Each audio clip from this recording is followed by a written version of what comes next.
I prefer magic personally.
Nice and spicy! You're toast! I'm going in! Whirling snow! Yeah!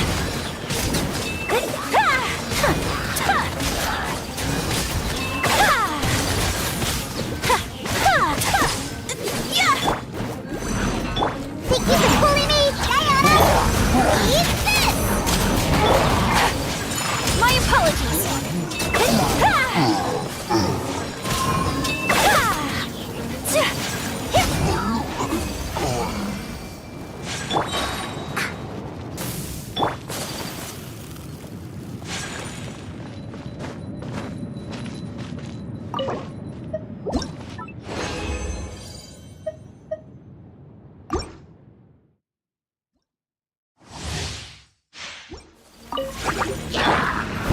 Can't handle you.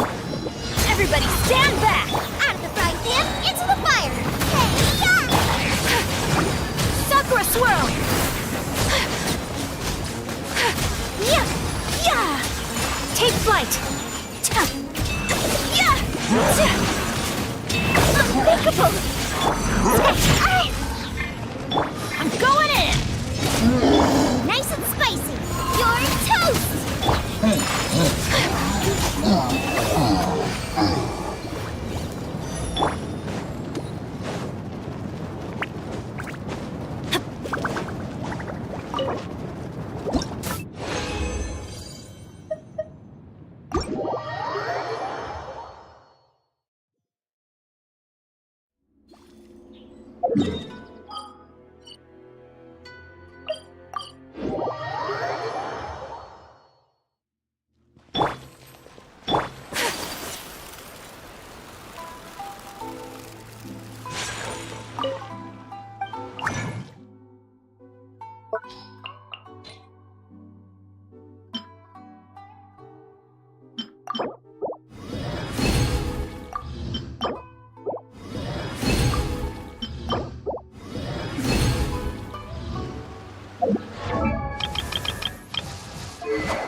Right here, right now.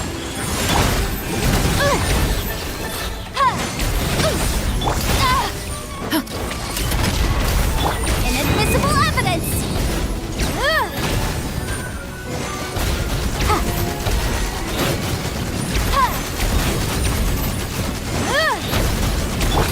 Justice will prevail!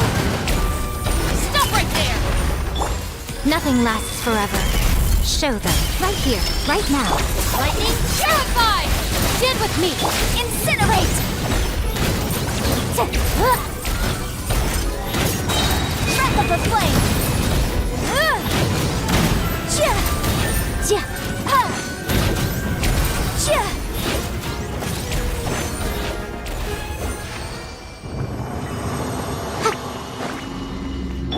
Our bond is strong!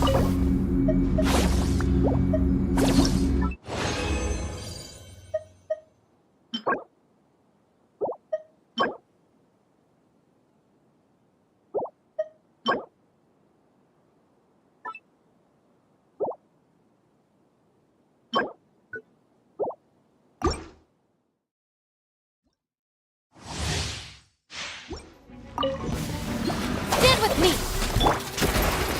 Emerge! Motion to compel! Final warning! Time for your arraignment!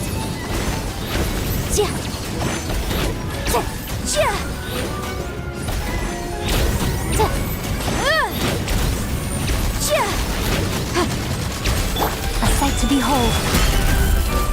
Right here, emerge! You asked for it! Stop right there! Out of my way! Our bond is strong!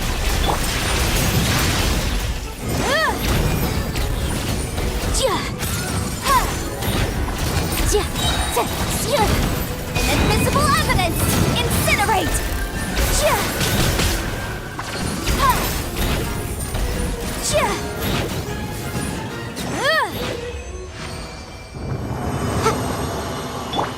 Dissipate!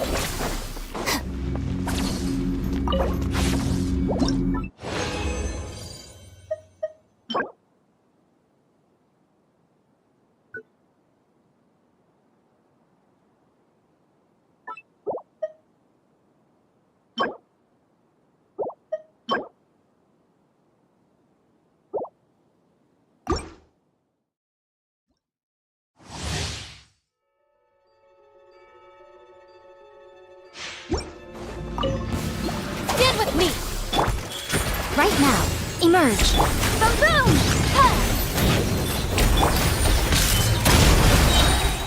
Hands where I can...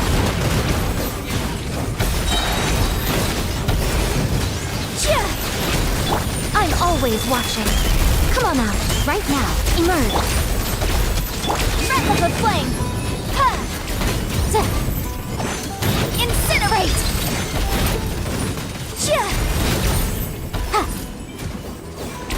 Right now, emerge! Dissipate! Lightning, purify! Motion to compel!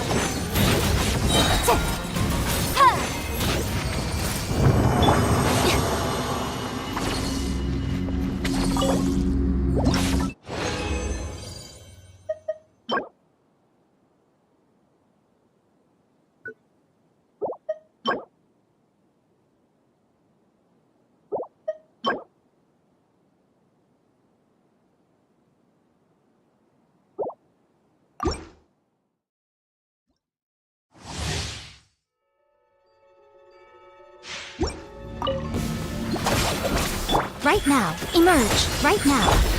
You asked for it! Final warning! Inadmissible evidence!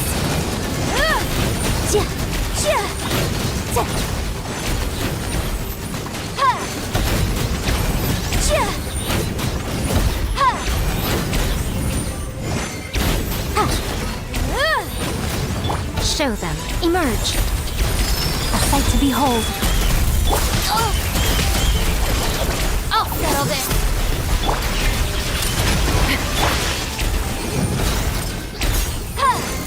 Time for your arraignment.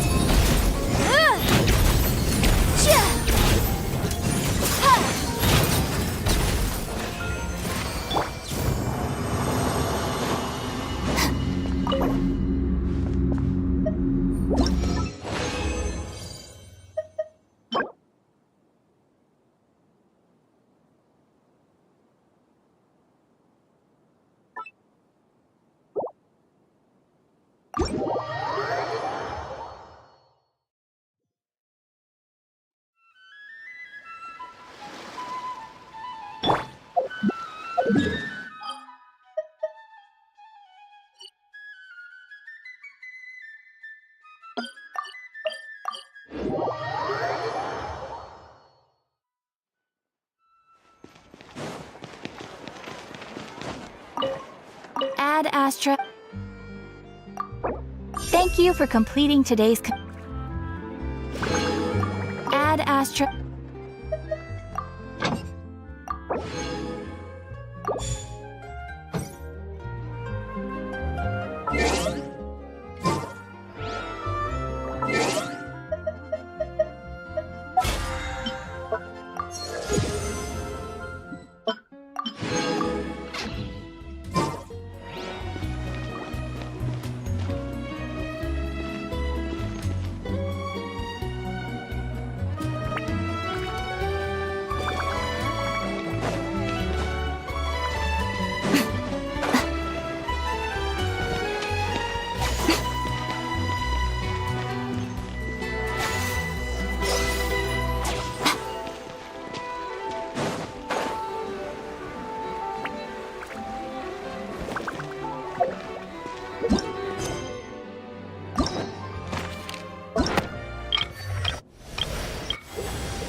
You feeling okay?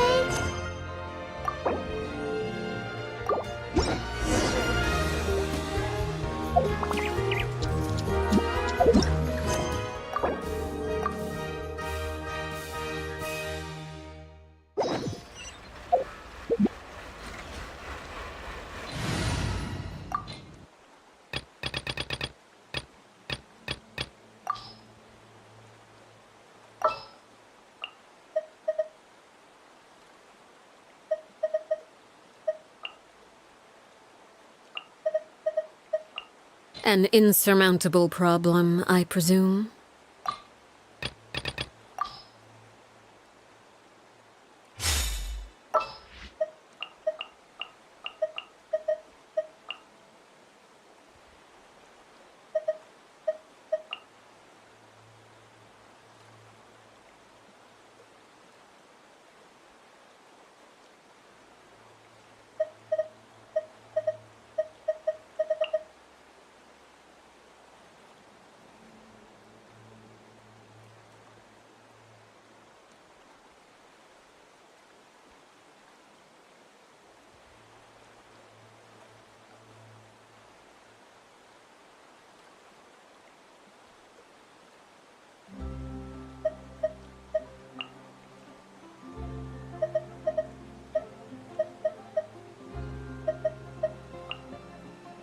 Let's make haste.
Oh, Baiju isn't in his shop.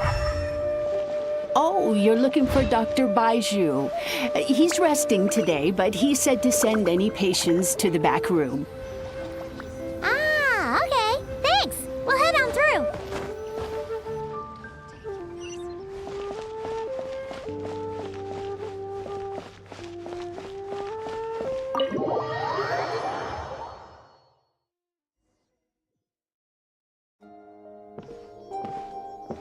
Ah, looks like we have a special guest. Traveler, Paimon, welcome. What can I do for you? It's the Traveler. She looks absolutely beat these days. She has these huge dark circles around her eyes, like she hasn't slept a wink. And she keeps spacing out. You have to call her name several times before she snaps out of it. What do you think it is? Is she sick? Oh, is the Traveler prone to sickness? I find this surprising. Very peculiar. In all the time we've been acquainted, this is the first time you've come to me with a health complaint. Come, let me take a look at you.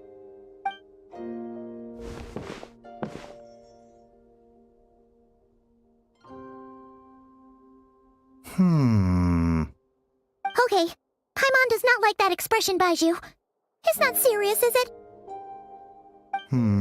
Complexion is good, eyes are clear, breathing is steady, pulse is strong. Physically, you appear to be in good condition, Traveler. In theory, your energy level should reflect that. You should be feeling right as rain. Hence my concern. A clean bill of health is usually a good thing, but in this case, it likely means your situation is more complicated. Physical illnesses come with detectable symptoms that can be used to diagnose, medicate, and cure the condition. But afflictions of a non-physical nature, they fall outside a doctor's realm of expertise. Huh? What do you mean, non-physical nature? Curses, dark magic, it's hard to say. It could just as easily be a simple case of mental fatigue. Why don't you rest here for a bit? Whatever it is we're dealing with, clues to your condition are sure to reveal themselves in time. Once we know the root cause, we can administer the right treatment. I've seen my fair share of mental afflictions. To start with, some calming incense, a good night's sleep, and a good meal will do you a world of good. In the meantime, Changsheng and I will review the relevant literature for afflictions that present with mental fatigue. Still, we're not experts on this kind of thing. I say we should strongly consider calling in a specialist as soon as possible. Oh, must be a rare condition if not even Baiju and Changsheng have seen it before. Well, all we can do is take their advice. You look like you're about to collapse anyway. Just get some rest. Paimon will be right here by your side. Fingers crossed you'll be all better when you wake up.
Traveler! Traveler!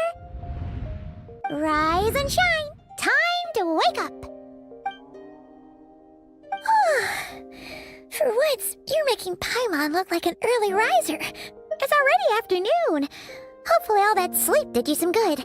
Feeling any better? A cut? What? Did you scratch yourself in your sleep? All right, let Paimon take a look.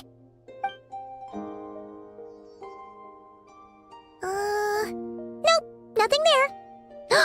Wait, did you have a nightmare? Okay, don't panic.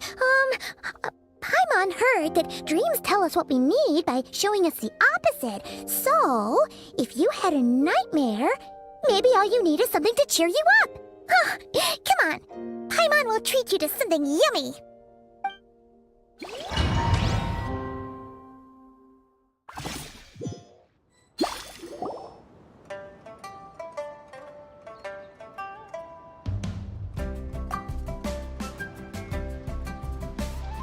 What? So, in this dream, you were trapped in a weird place with thick fog everywhere, and then a spike came out of nowhere and stabbed you in the back? Oh. Okay, well, that's a new one. Are you sure it was a dream? Because from the way you describe it, it sounds like you were really there. But then again, you woke up right where you went to bed. And you were definitely in a deep sleep this morning. Then, it's decided. Paimon will stay up and watch over you tonight. If anyone tries to mess with you, Paimon will beat him up. Or, wake you up first and then we can beat him up together.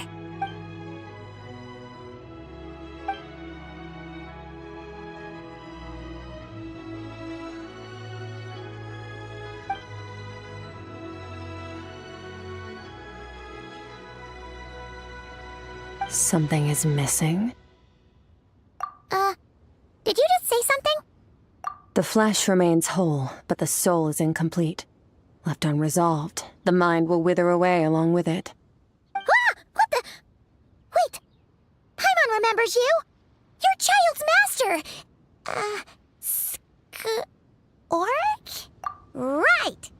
What are you doing here? The last time we saw you was at the Primordial Sea in Fontaine, right?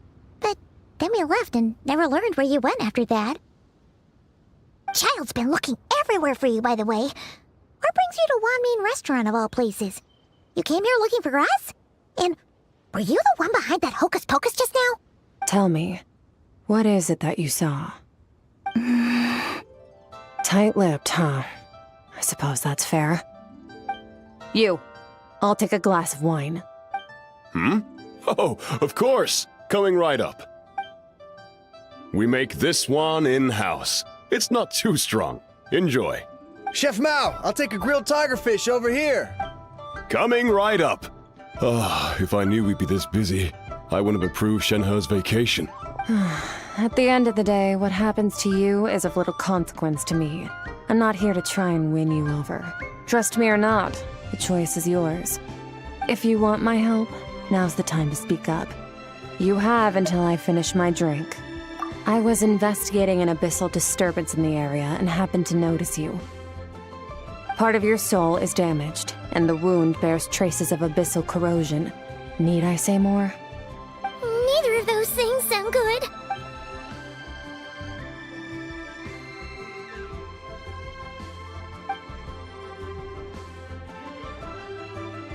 Well, should we trust her? She mentioned an abyssal disturbance. Maybe that has something to do with what's going on with you. But we could always find a different expert on the abyss to help us out. Yeah, and that thing she said about your soul being damaged is scaring Paimon. Definitely something we should fix sooner rather than later. Skirk's an interesting one, that's for sure. But from what Child's told us, she doesn't seem evil, at least. 1, 2, 7, 10. That'll do. Well, have you made up your mind? What I saw was a dark space, shrouded in a dense fog that wouldn't disperse. So that's all we know, Miss Skirk. Ma'am. Can you help us? So, you couldn't disperse the fog. I understand. Come find me in the Guili Plains when you're done here.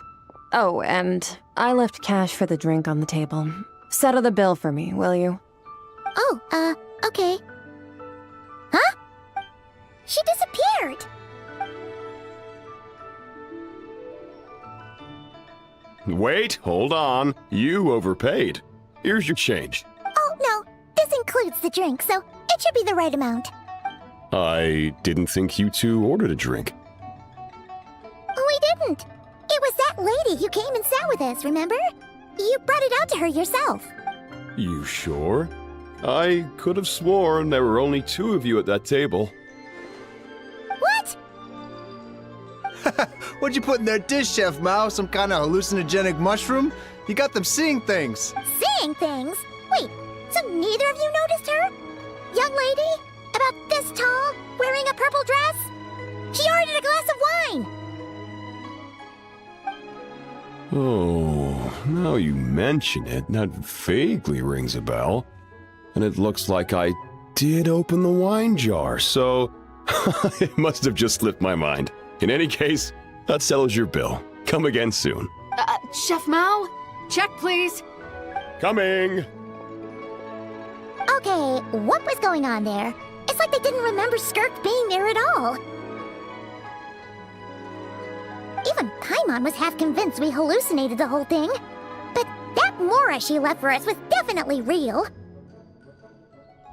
Oh, this whole situation is giving Paimon the creeps. But anyway, she told us to head to the Guili Plains, right?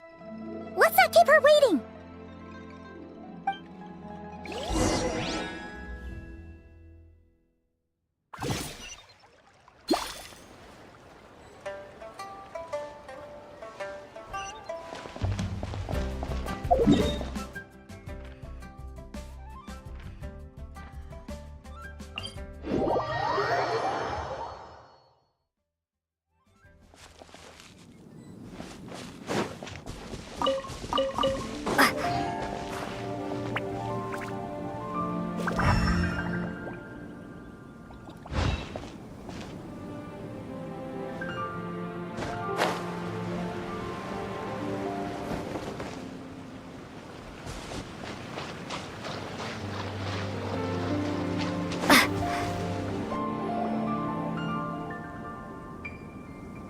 Whoa, what are all these Rift Hounds doing here?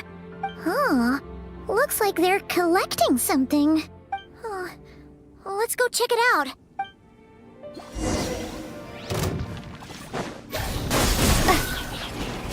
Right now. Emerge. Come a little closer. Don't waste my time.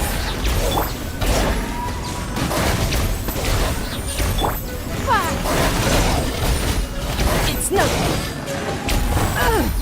I'll remember that. So much for eternity. Let's spark things up a little. Looks like I got carried away. We are all but one.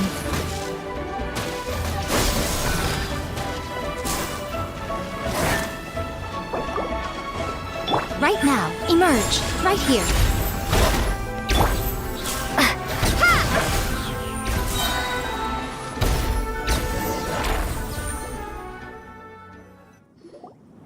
So, this is what they were collecting.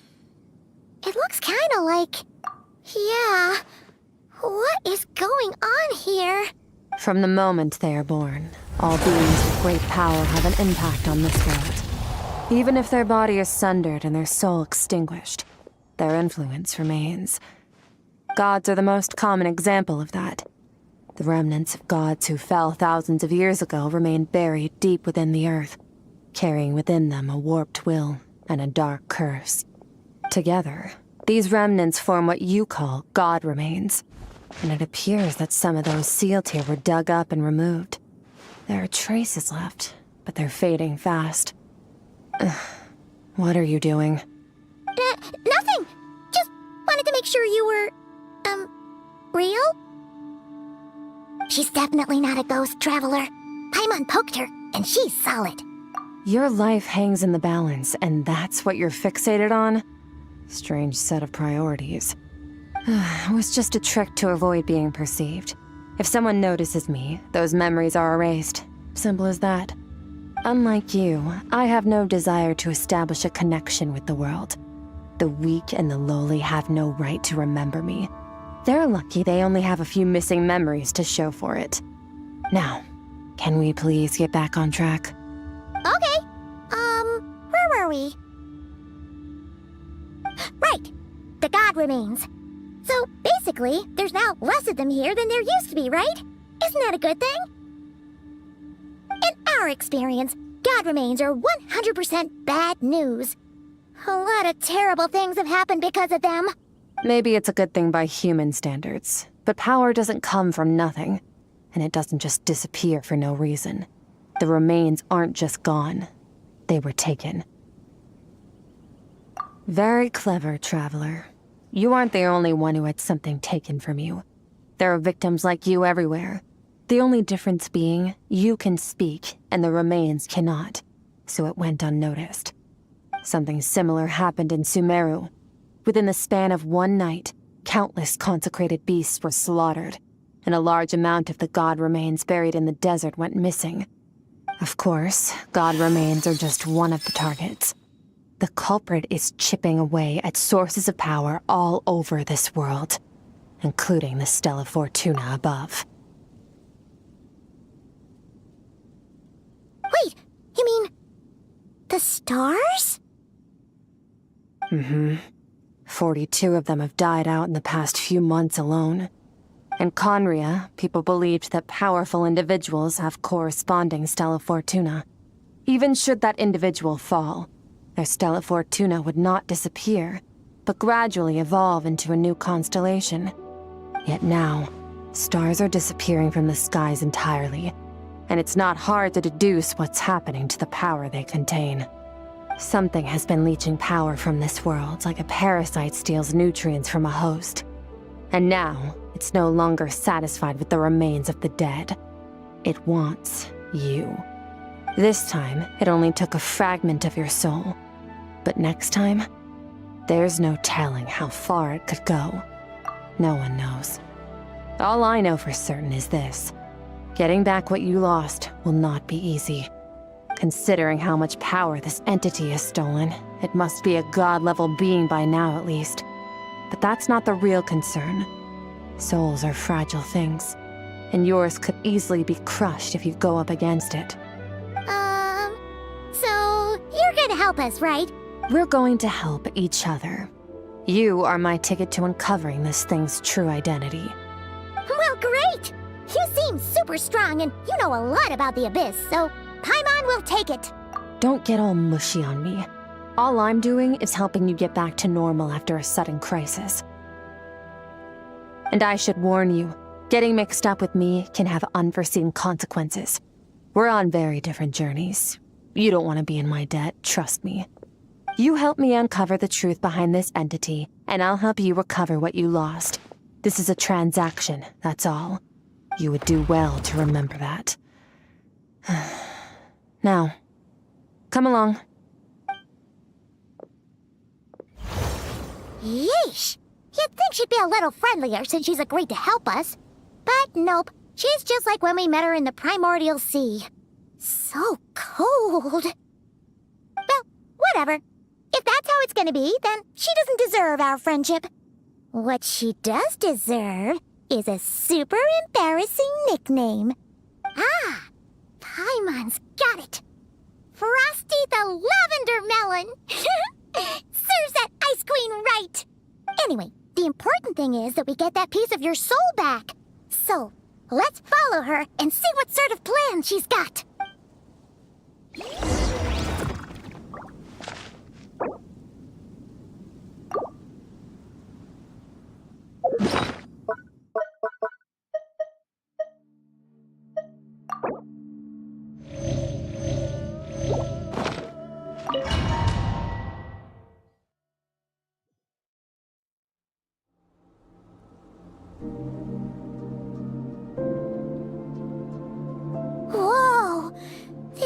is way bigger than Paimon expected. Where are we? This is where I live. I suppose it's the closest thing I have to a home here. It is. I brought you here because time flows differently in this place. I don't know how much Ajax has told you, but when he fell into this space, I mentored him for 3 months. In that time, only 3 days passed in the outside world. Ajax? Oh, right! That's Child's real name! Yeah, Paimon remembers him mentioning something like that. So, a month here is equivalent to 1 day in the outside world? That should mean we're safe from that power-hungry soul snatcher for now, right? Yes, well, I didn't bring you here just to show you around. In the outside world, the Traveler could be attacked at any moment. But coming here has bought us quite a bit of time. Now, we just need to figure out how to investigate that place you saw. The one full of fog. Both your description and the abyssal disturbance I felt point to that space having some connection to the abyss. It could even be a domain similar to this one. The thief who stole that fragment of your soul is hiding there. But the abyss is a chaotic and turbulent place. If we want to pinpoint their location, we need to see what that space looks like without the fog.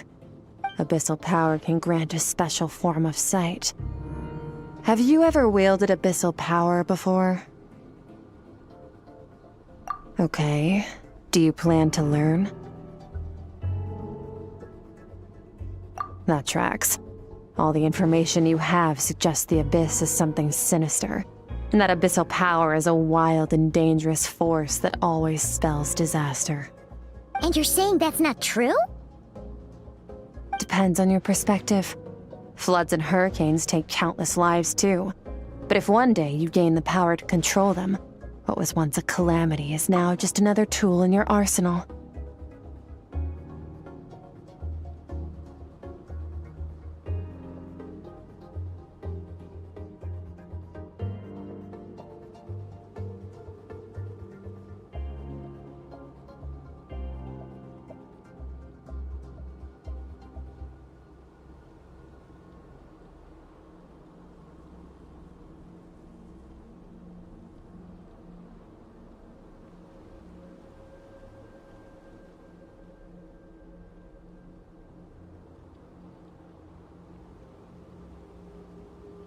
I'll respect your opinion, though.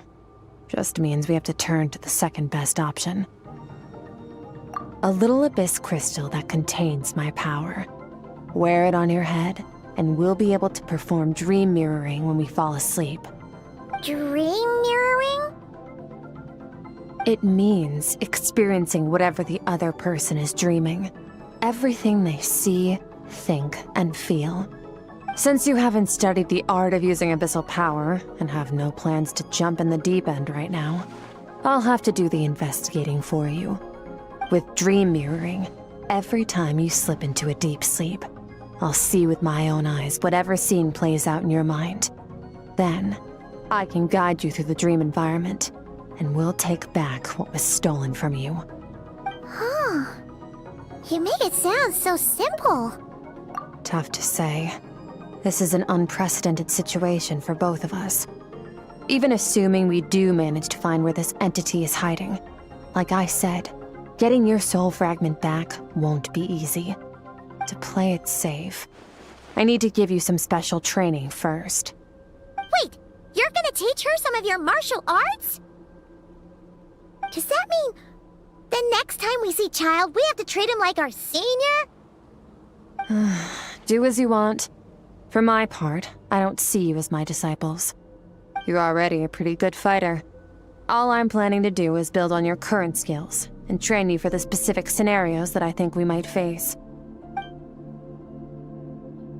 But that's enough talk. If you're ready to do this, then come with me. Time might be more lenient here, but that's no excuse to waste it. Oh, she moves fast. Paimon can hardly keep up with her. So, special training, huh? Kind of a rare opportunity. With your skills, there's not a lot of people qualified to train you. The last time something like this happened was probably anti-Raiden Shogun training, right? Oh, Feels like a lifetime ago. Skirk seems pretty strong too, though. Remember how she said that the all-devouring narwhal was just her master's pet? Maybe we really will learn something here.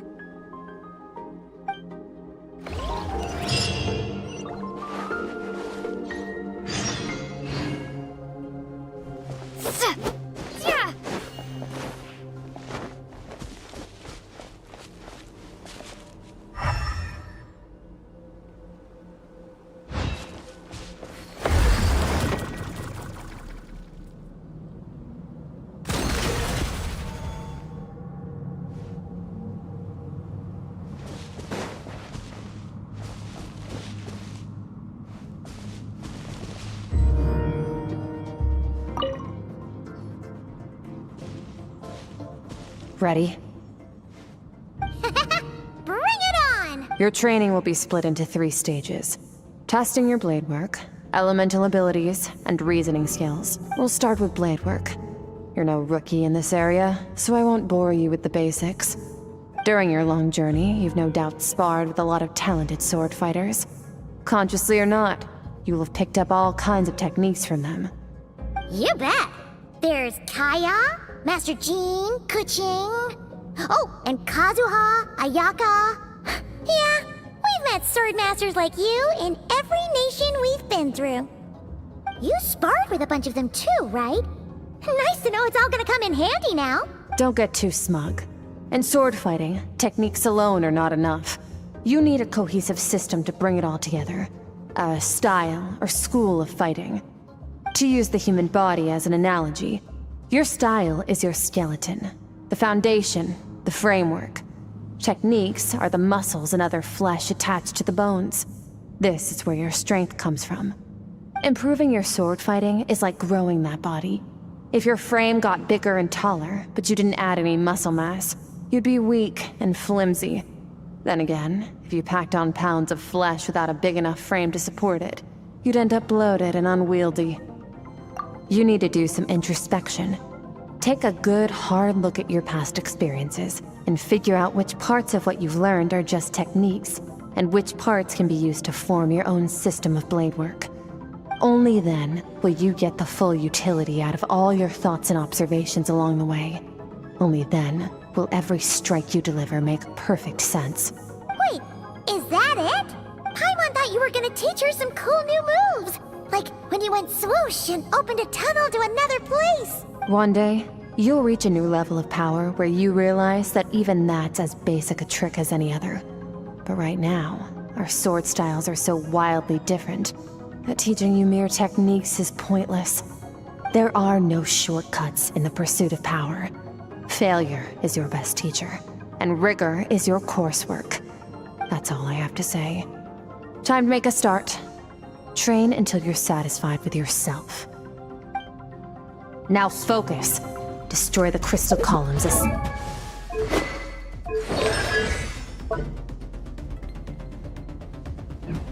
swiftly as you can.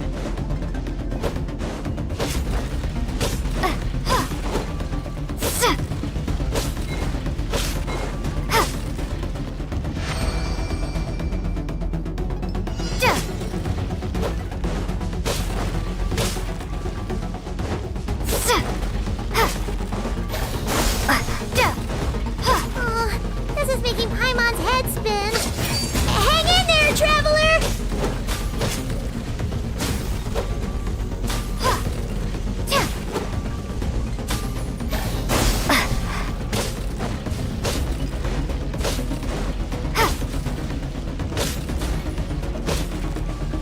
Scatter!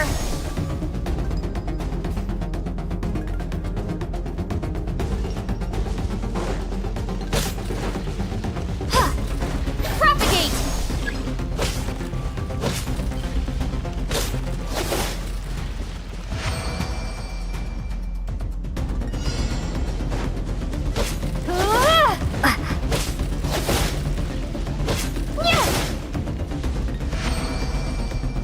Stay calm. Use your head. You have to keep it together.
This moment will be frozen in time. Cut to the chase. Consider a moment of true mastery that you've witnessed in another person, and ask yourself, what lies beneath the surface? What's their guiding philosophy? What's their state of mind as they maneuver their weapon? Now take that and practice it right away with speed, skill, and strength, over and over, until your hand is one with your mind. This is the only path to true growth. Step on up! Dance with the waves! I see eternity go by in an instant. The autumns of many years from a single leaf. Thus, I shall slice this maple in a flash and ask a question of the ages.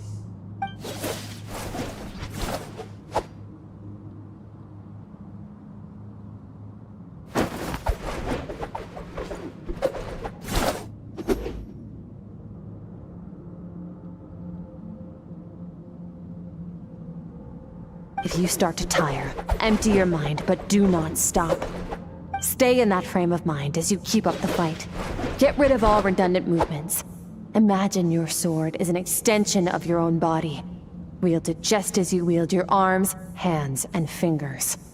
'Twas on a deserted, moonlit night that the hero approached the vile dragon's limpid lair. Rain Cutter! Feathers fleeting wet, the white heron treads water, a sight without flaw. Master of Inazuma Kamisato art Tachijutsu.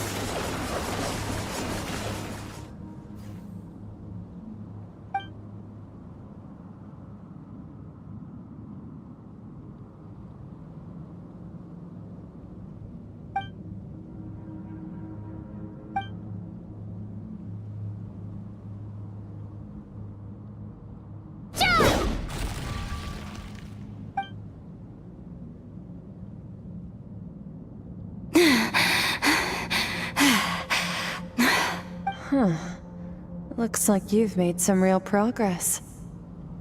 That concludes your training session. Awesome! Paimon knew you could do it! How do you feel? As you should be. Time flies when you're training hard. You've actually been going for several days now with no rest. Yeah, meanwhile Paimon's had a whole bunch of naps. But you were so focused, she didn't want to interrupt you.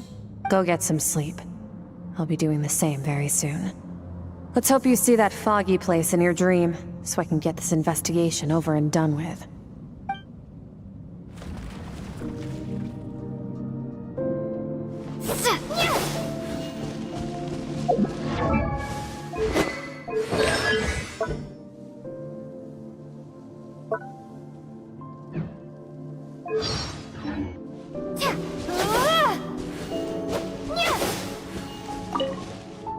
Sometimes, you have to practice a single movement 1,000,000, maybe 10,000,000 times, before the breakthrough moment comes. Nothing in the outside world can help you in this process. The most important thing is to remain patient.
Skirk, why are you skipping classes again? We've talked about this. 'Cause he's a crabby old man, and he's a boring old man. I don't like going to his classes. Excuse me. You shouldn't talk about your teacher like that. It's very disrespectful.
All right, let's not get into a big fight about this. Skirk's learned what she needs. There's no point forcing her to sit through more classes if she doesn't want to be there.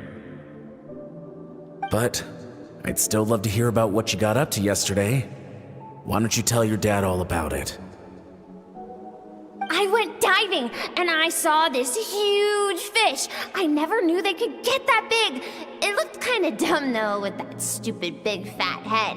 I tried to shake its fin, but it just spat water at me. Oh, and today, I'm gonna go to that prairie up north.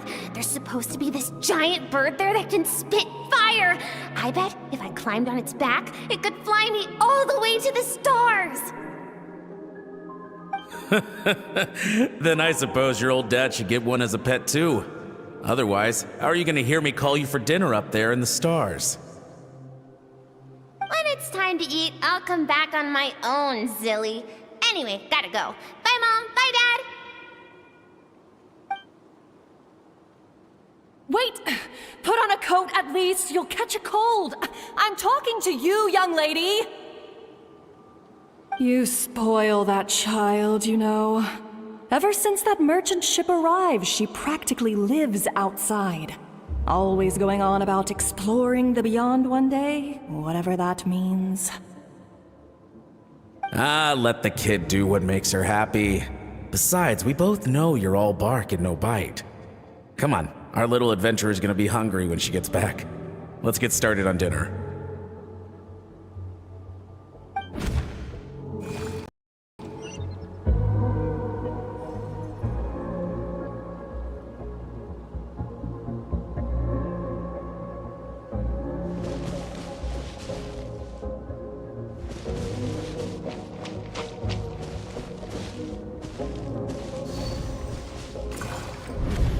The stars shimmer high above. But what lies beyond the stars? Mountains as far as the eye can see? An endless snowy plain? Or maybe buildings taller than the sky, like the people from the merchant ship said? I can't be the only one asking these questions. The universe is fascinating. If only I could meet some other people like me. We could set sail together and explore every corner of the world. I'm sick of being a kid. There's so many amazing things out there, and I'm ready to see them all. But for now, I'm starving. Better get back.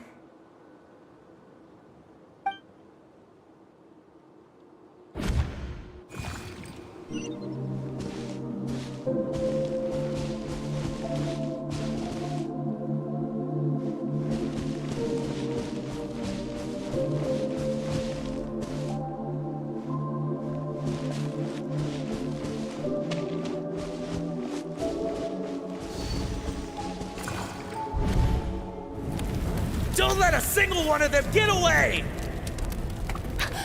No, please, spare the children! Stay back! They're coming!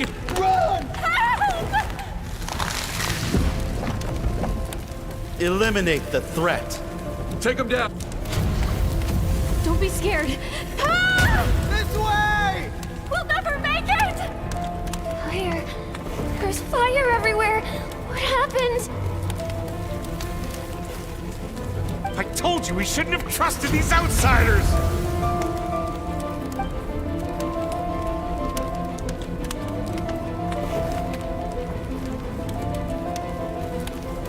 Why are you doing this? What did we do to deserve this?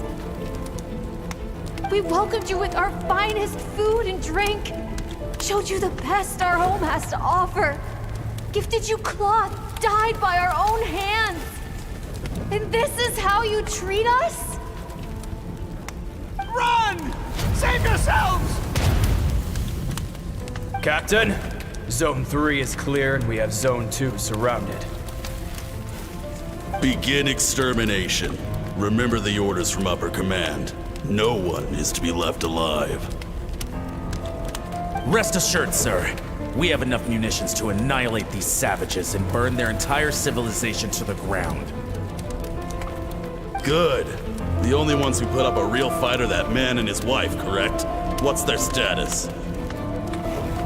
We shot the man in the ankles and the wife broke her wrist attempting to fight back.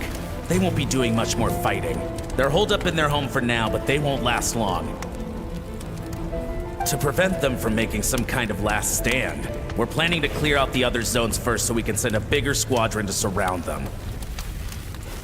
Well, well. Turns out some of these beasts do know how to use their claws. Now the threat these savages pose will be undeniable.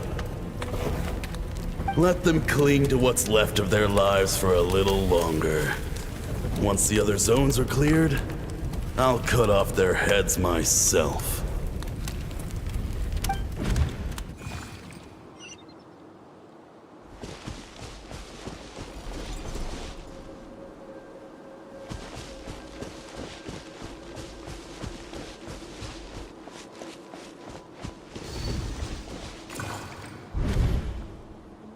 Dad?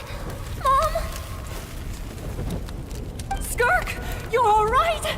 Thank heavens. I'm so happy to see you, sweet girl. But you need to go. It isn't safe here. They'll be back any second. What happened? You're bleeding a lot. Dad? Mom? This is the place. Alert all units. Prepare to surround. Run, Skirk! Run as far away as you can! Don't trust anyone! Your dad and I, we're not afraid to stare death in the face, but we need you to survive. My clever girl, so curious. You're already so brave. I know you're going to grow up to be such a positive light in this world. Whenever you miss us, just play this song. Remember, life is a gift. Don't let darkness claim it. Break down the door! Look what we have here. A savage that can pluck a tune. Well, the show's over.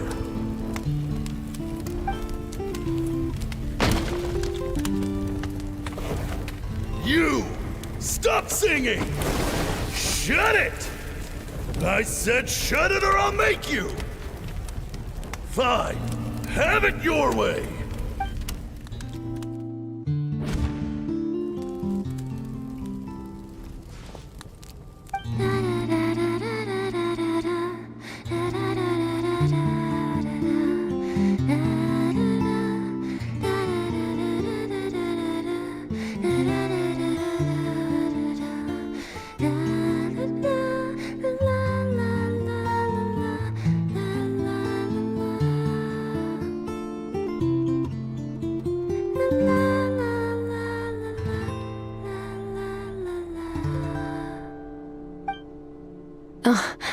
You're awake?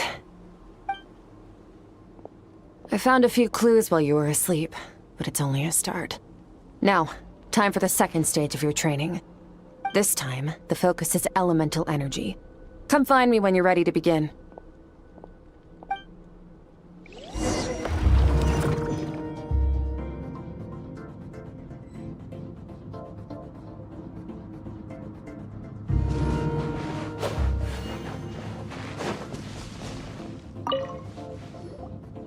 Man, staying in the abyss feels so surreal, don't you think? No day and no night. It's like time hardly exists. If we weren't careful to keep track, it feels like we'd have no idea how long we've even been here. Well, except for the fact that Paimon still gets hungry like clockwork. You go do your training. Paimon's gonna grab a bite.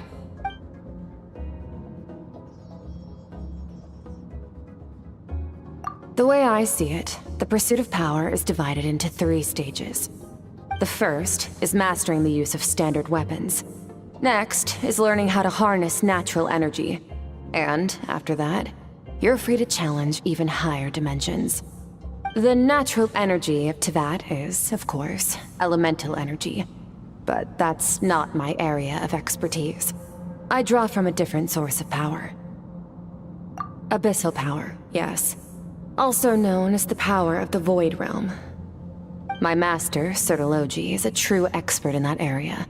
After all, he was one of the group of 5 that infamously stole the all-encompassing power of the Abyss, an act for which the people of Conria gave them the epithet, the 5 Sinners.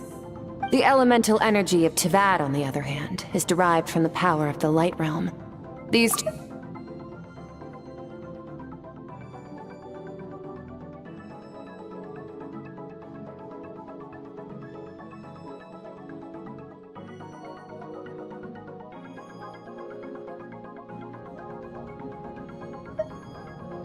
A keen observation, traveler.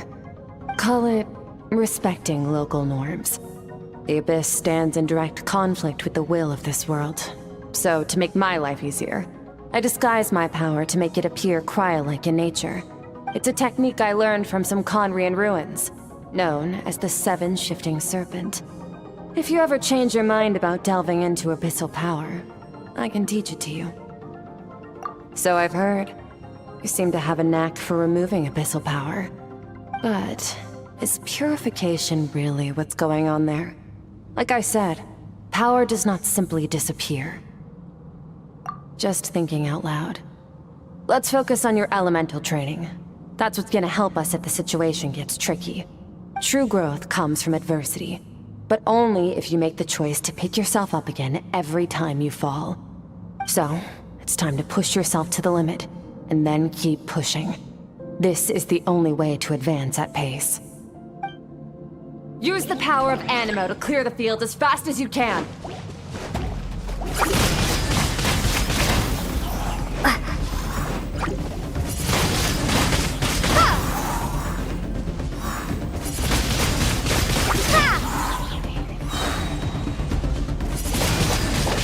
Windblade! Prepare to be blown away!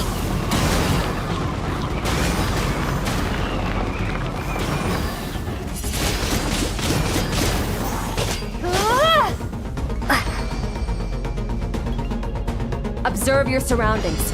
Look for things you can use to tilt the scales of success in your favor.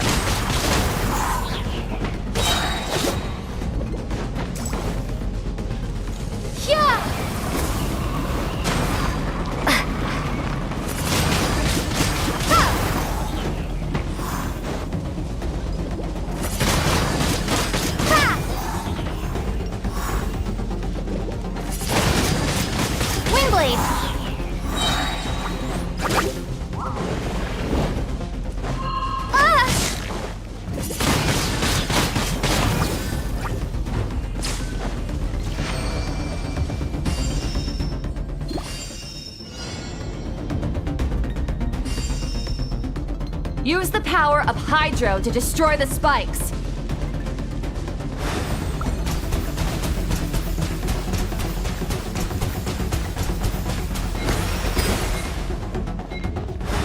Water jet!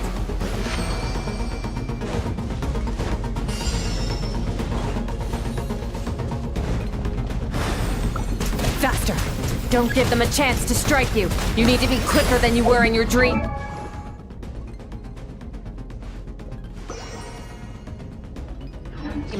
You can't afford another injury like that.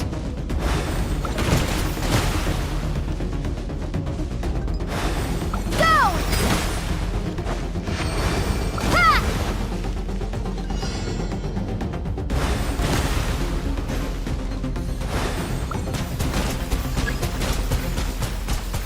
Ha!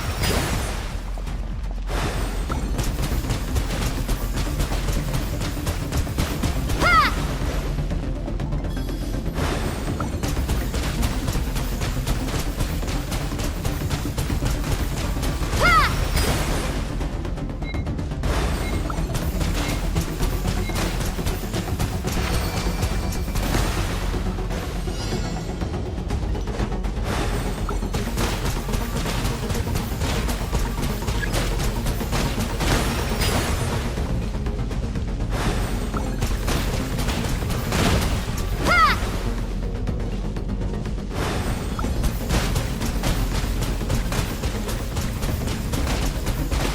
Water jet!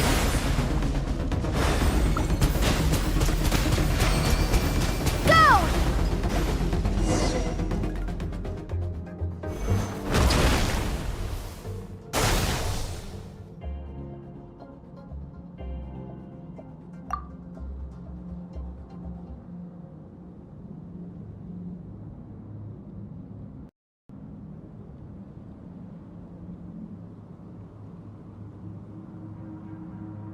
You need to understand what makes you special.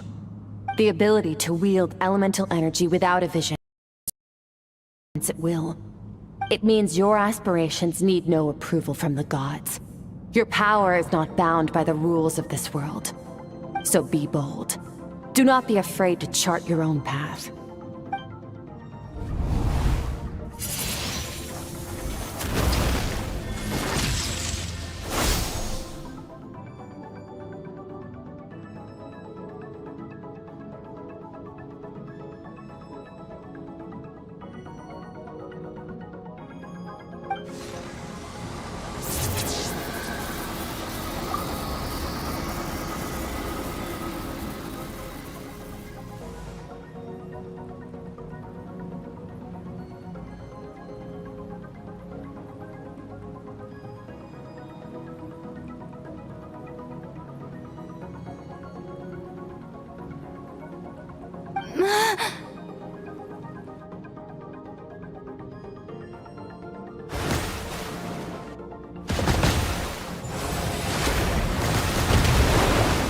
Very good. It seems you've reached a deeper level of connection with the elements. Long enough for you to lose yourself in your training, which is a good sign. Relentless practice with the elements has drained all your strength, but it's also what allowed you to make progress. Get some rest. When you wake up, we'll proceed to the final stage of your training.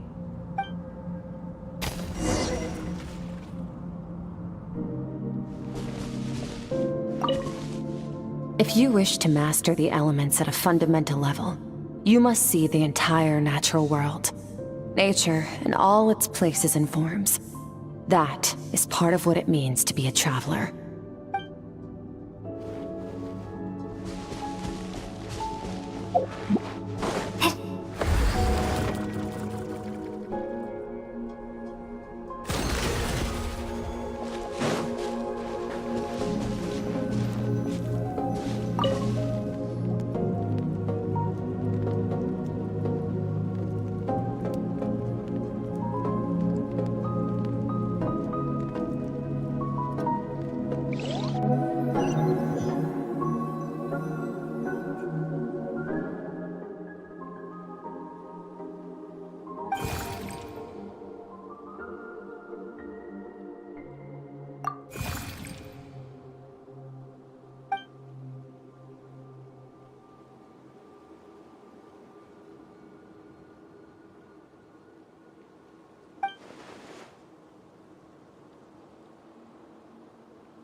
What is the secret to power? Longing, hatred, self-preservation. No, it is fear. The fear of losing those you love. The fear of watching your home burn. Fear of loneliness. Fear of death. Fear is the source of evolution. It forces humanity to adapt to their environment and overcome hardship. It is in the process of prevailing over our fears that we surpassed first ourselves and then the rest of the world. That fear is now part of you. It calls on you to evolve. And it is time to answer.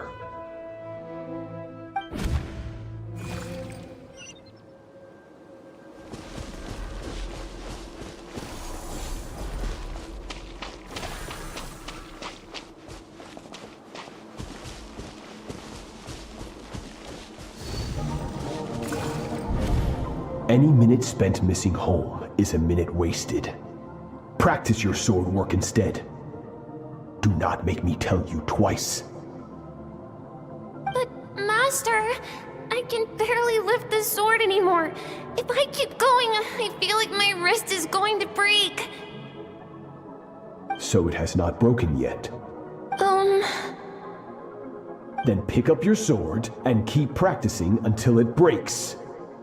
I want to hear the cracking and splintering of bone. After all, bones can always be reset.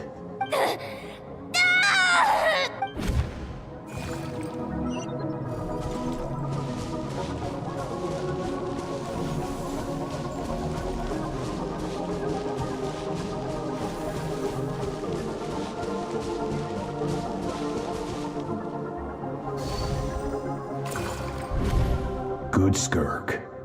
Once again, you survived. How do you feel? Cold and pain. These are signs that you are adapting to the abyss. Each time the flesh is torn and the spirit crushed, each time you claw back from the brink of death, you become stronger. I now understand why these people sought to destroy your homeland.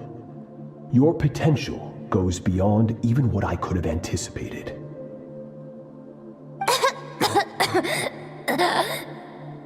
But you still have much to learn in your pursuit of strength. Your mind is rife with distractions. From now on, I shall show no mercy in your training. You must learn to shut out all the pointless emotion, crush the self that makes you weak, and become master over your physical form. Get up, Skirk. Wipe the blood off your face. Cut away the rotten parts of your flesh, and mend what is broken. Then take up your sword.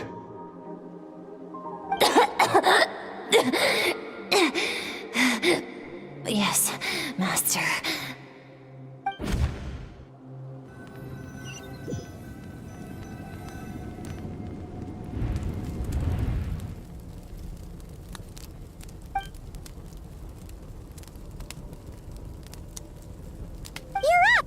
Hopefully you got some good rest.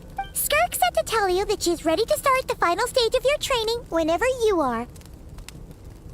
So, want to head over now? Or did you want to wait a little?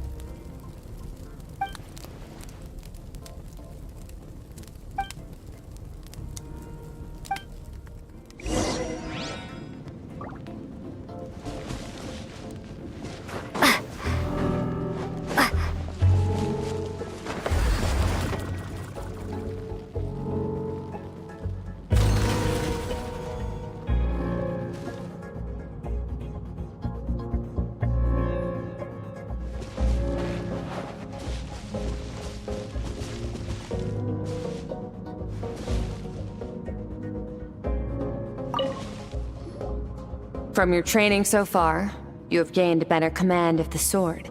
and more control over your elemental abilities. That's only part of it. Experience is the real teacher. Your journey, the friends you have made, the dangers you have faced.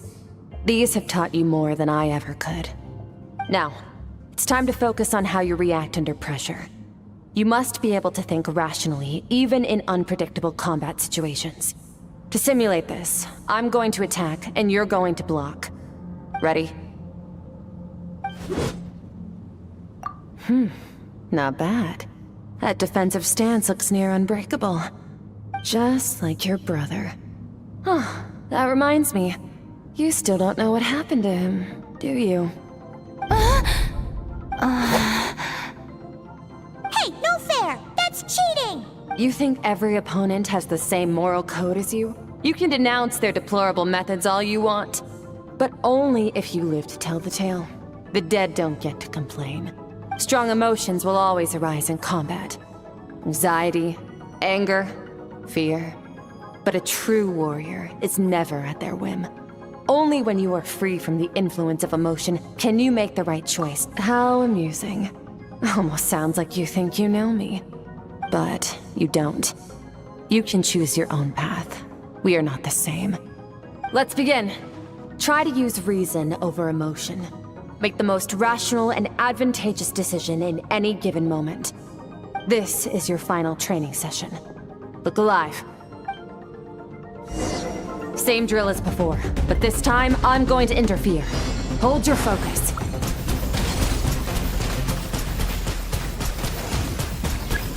Go!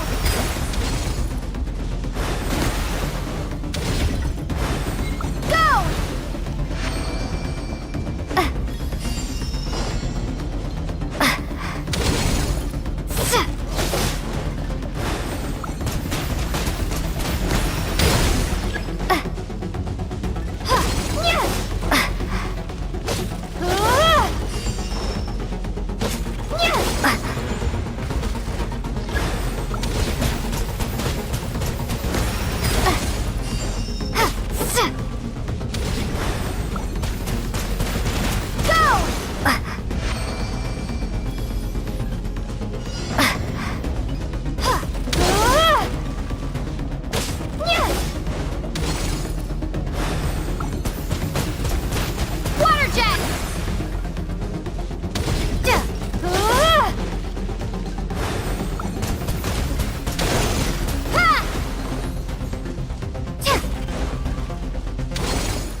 Not bad.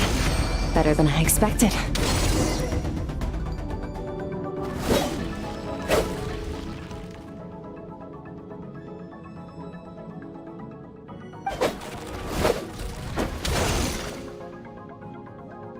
You're getting the hang of it.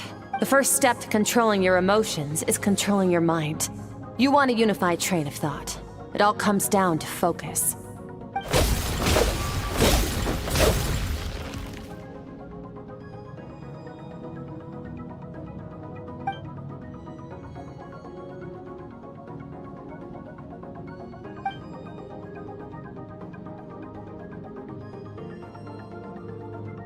Your mind is rife with distractions. From now on, I shall show no mercy in your training. You must learn to shut out all the pointless emotion. Crush the self that makes you weak, and become master over your physical form.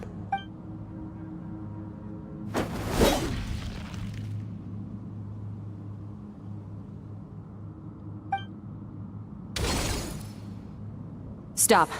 Let's pause here. One look, and I can tell your mind has wandered. That's to be expected. There's a limit to how long a human being can concentrate on one thing. Staying calm and focused sounds simple in theory, but in practice, it's more demanding than sword work or elemental abilities.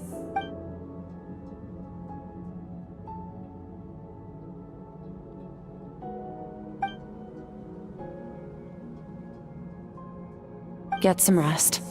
No point training further if you're already dead on your feet. Like I said at the beginning, the only goal of this training is for you to reach a point that you're satisfied with. You managed to push past your limits, which is a good start. You can be proud of that and sleep well knowing that you've earned it.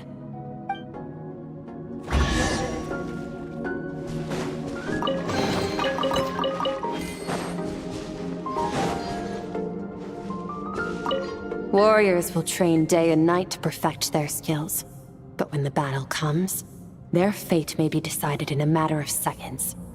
One mistake, one moment of hesitation, and just like that, all their blood, sweat, and tears were for nothing. You need to push yourself to perfection, or you might not even live to regret it.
Skirk is amazing.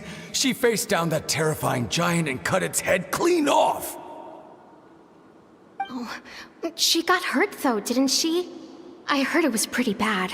Yeah, well, that's a given. But the moment she was on the mend, she got right back to practicing her sword work. I heard Master suffered a grave injury once too. Lost an arm and a leg and still came back stronger than ever. Skirk's becoming more like him by the day. Incredible. I wonder if I'll ever reach their level. They're always so resolute, so unshakable.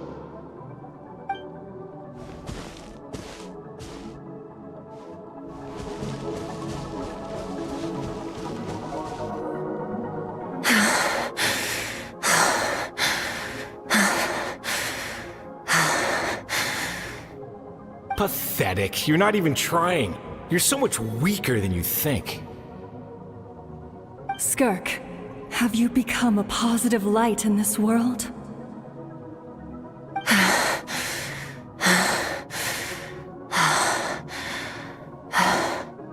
Do you even remember how many of us perished in that fire?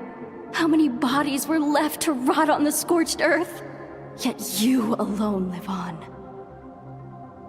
Keep your gaze fixed on your blade. You don't deserve to rest. I have so many questions.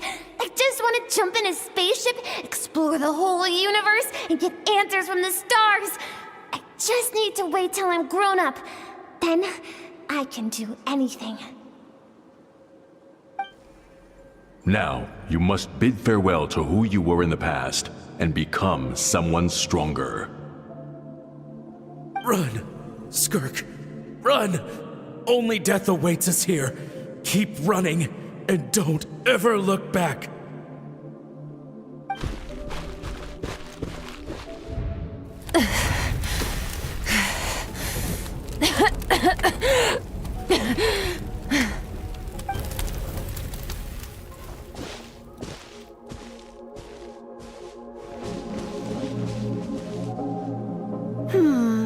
Let's see here. First things first, you need a new identity. Going around telling people you're from somewhere beyond the stars won't do, now will it? How about saying you hail from beneath the earth instead? As the Conrian saying goes, venturing out into the universe and down into the abyss are the same in that both are braving the dark unknown. Well, I'm a visitor on this planet, so I'll follow the rules. Ah, splendid. That saves me quite a bit of trouble.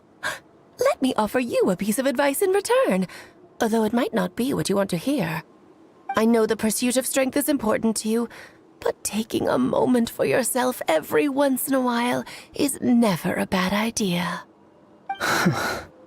Ignore her existence for too long, and there will come a day when you can no longer hear her voice.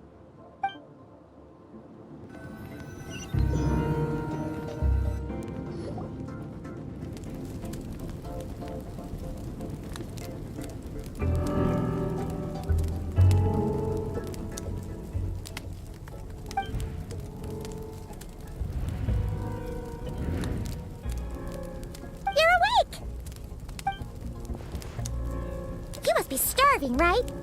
Ta-da! A barbecue feast just for you! Of course you are! That's why Skirk and Paimon got this all ready for you. Dig in! Before it gets... Ah, well, if you're around someone long enough, it's bound to happen. Plus, Skirk can cook! So, Paimon decided she can forget the whole Ice Queen thing. Paimon's not one to hold a grudge. Here's an idea. Let's save the chit-chat until after the meal.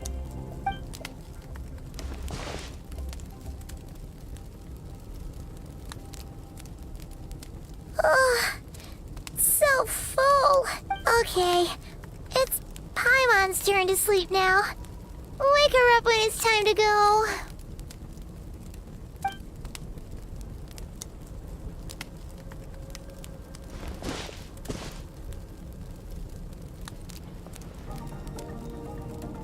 I have good news. First, your training is complete. You have what it takes to wield immense power. Now it's just a matter of putting it into practice. Continue to learn from your journey and hone your skills against formidable opponents. Second, I've located the culprit we've been searching for. Next, we just need to retrieve the missing part of your soul, and our business will be concluded. When Ajax trained with me, he once told me he was bursting with questions. So I allowed him to ask me 3 of them before he left. You and I may never meet again, Traveler. So if there's anything you want to ask me, now's your opportunity.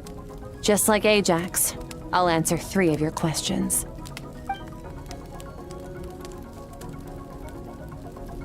Are you really from Tevat? Okay, not the angle I was expecting. What makes you ask that?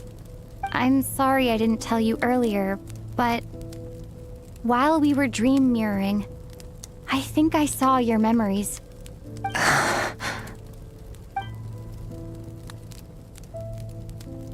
I knew that was a possible side effect. Closed off my mind to you for that exact reason. Even with the dream mirroring, you should have seen nothing but endless darkness.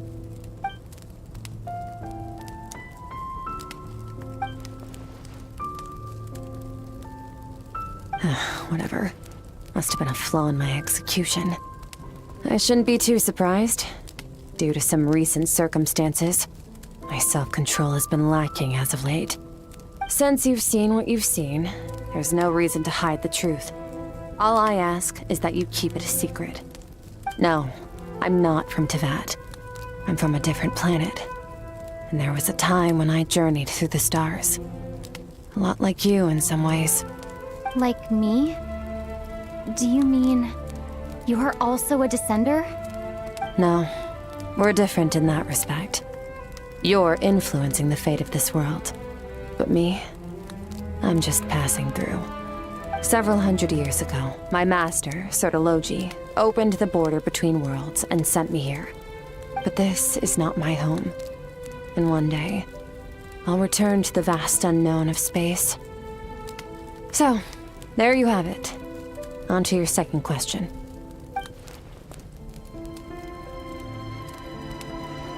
What is your goal in coming here? To become stronger. For certain reasons, I need to bridge the power gap between me and my master as quickly as possible. But first, I need to understand the source of his strength. To do that, I need to follow in his footsteps, walk the path he once walked.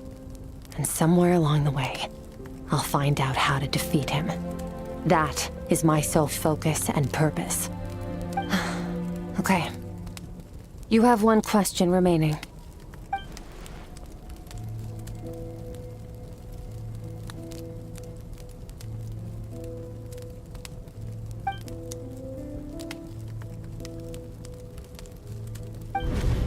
You make it sound so easy. Ever since the incident I experienced there, I've never stopped searching for Master Skirk and that unknown abyss.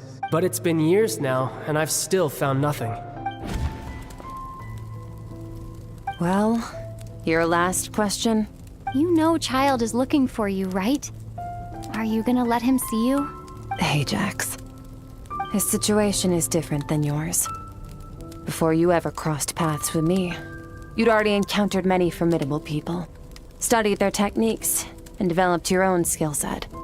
So, during your training, all I had to do was build upon that foundation. But Ajax was so young when he came to me. A complete blank canvas. Children can't help but imitate their role models. In the long run, that would only hinder his growth. Once Ajax has enough strength in his own right, I will allow us to meet again. Until then, let that motivate him to reach his full potential.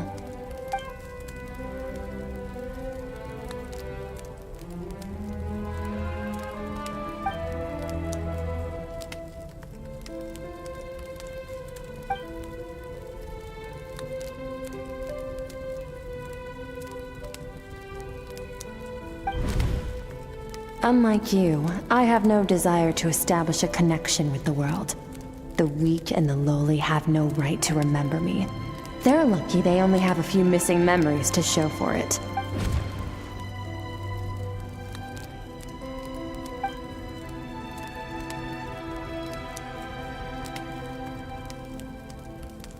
Wake up your companion. It's time to go. Oh, and everything I just told you. Best keep it a secret from her as well.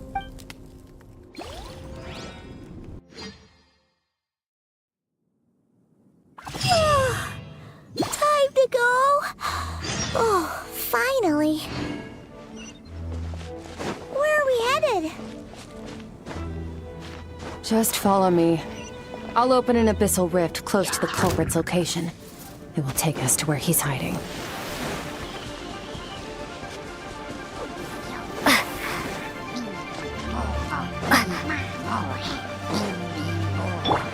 You're in for a little shock.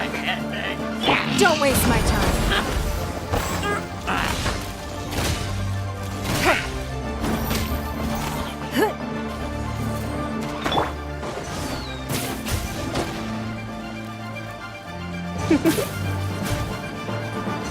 You're in for a little shock. Come a little closer.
Wait.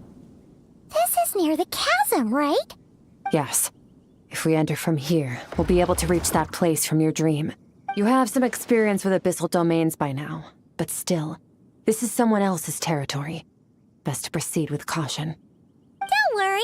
Paimon's an expert at hiding behind other people for safety. Oh, but, that means you need to stay safe, traveler. All right. Remember your training. Time to put it to use.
Paradigm shift!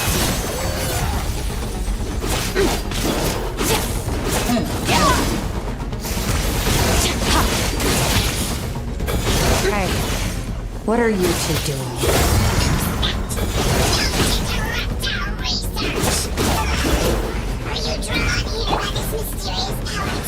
Dusty, like an abandoned house. Let's press on.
Looks like this is a dead end. Did we make it to his hiding place? Ugh, this fog is making it impossible to see anything! This should be the place where you were attacked, Traveler. The missing part of your soul should be nearby. Can you sense where it is?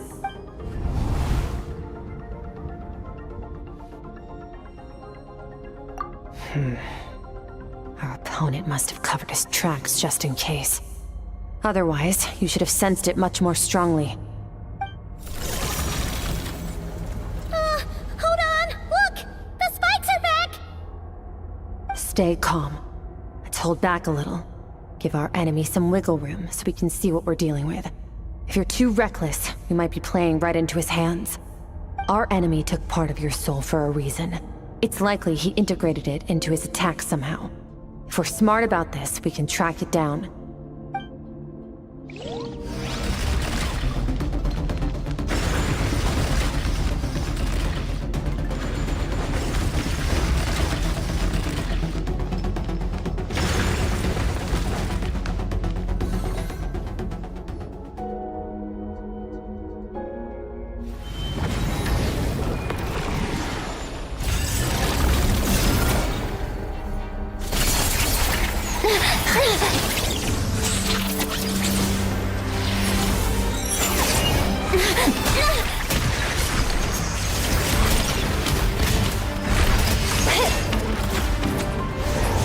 From the start, the attacks have been focused on me. Trying to break through my defenses? I see.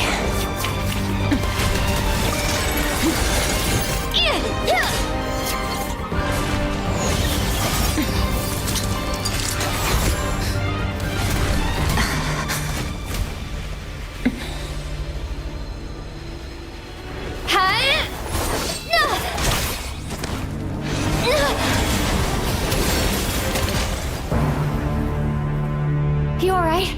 That thing was...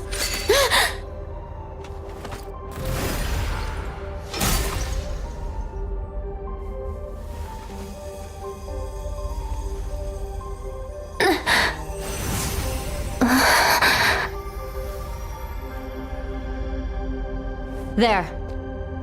I got it back. Traveler! Skirk! What happened? It looked like Skirk just got... In the Guili Plains, you asked me why this enemy chose you as his target. Now, the answer is clear. It's not just the fact that your strength is impressive. It's also because of your ability to, as you put it, purify abyssal power, whatever that actually means. The fact is, that ability allowed him to do something that should have been completely impossible. Namely, break through my defenses and steal my power.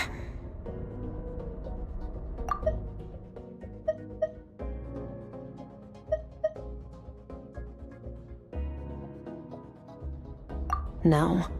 He couldn't have known I'd come to his domain. He only stole your soul fragment because he knew the value of its power. I doubt he expected it to come in handy so soon.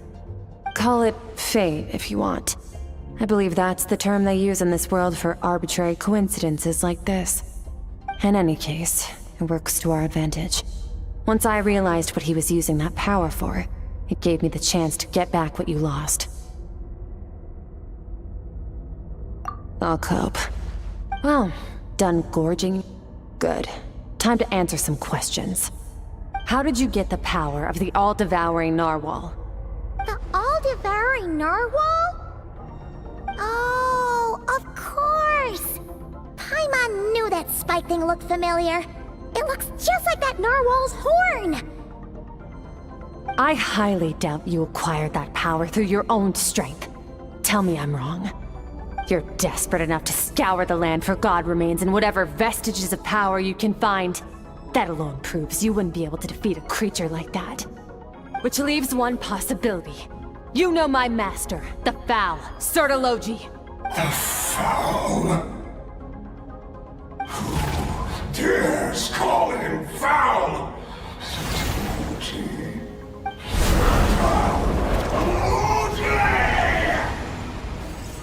What's wrong? Bit off more power than you can chew? You're struggling to hold a basic conversation.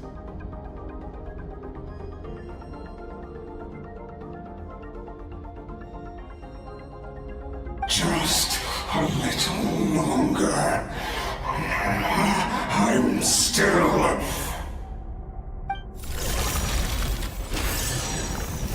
Look! It's back! Those obsessed with power will let it devour them before abandoning their pursuit. Keep calm and use reason to decide the best course of action.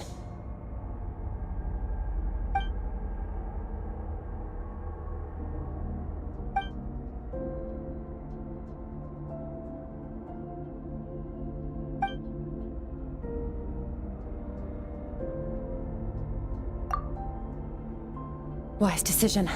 Final victory doesn't always come after a single battle. You've got your soul fragment back, so we both got what we came for. Let the enemy draw breath while he can. It won't be for long. Get us out of here, Traveler. You'll need to lead the way this time.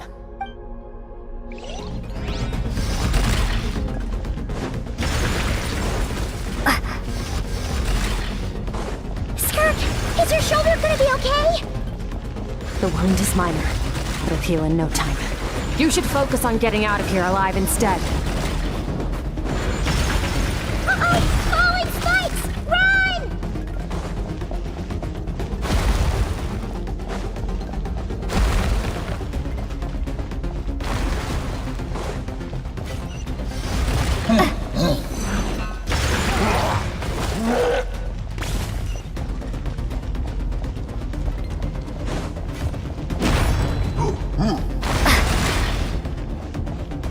Watch out! Looks like this place is about to collapse!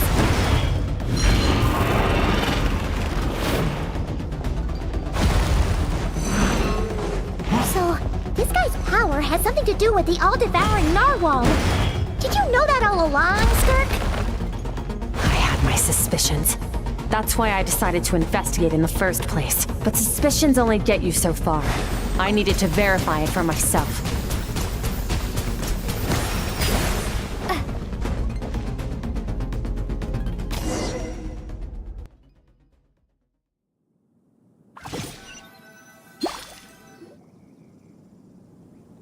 Phew.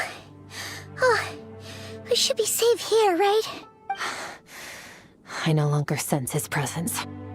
Can't have followed us out of that abyssal domain. Weaklings like him will find that my power is not so easily controlled. He won't be leaving that place until he's managed to digest it. You seem surprised. I suppose that's fair. You've seen but a fraction of what that whale is capable of. That gaping maw could swallow a planet whole. It's called the all-devouring narwhal for a reason. Devouring is what it does best. It can extract power from anything, dead or alive, as long as it manages to make physical contact. Yeah. When we had our run-in with that thing, Neuvillette mentioned that it has an instinct to devour. Your dragon friend recognized the nature of its abilities and used the power of Hydro to protect you. That worked because it was in a satiated state, so it was somewhat less aggressive than usual. It's a different story when it has no more power to feed off of. That's when its true voracious nature kicks in. It could devour everything on the planet in that state, which is why I cast it into that void space, but I hadn't counted on there being anyone left on this planet capable of wielding its power.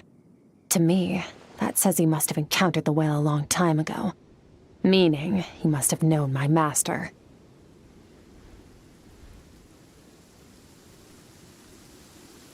Exactly.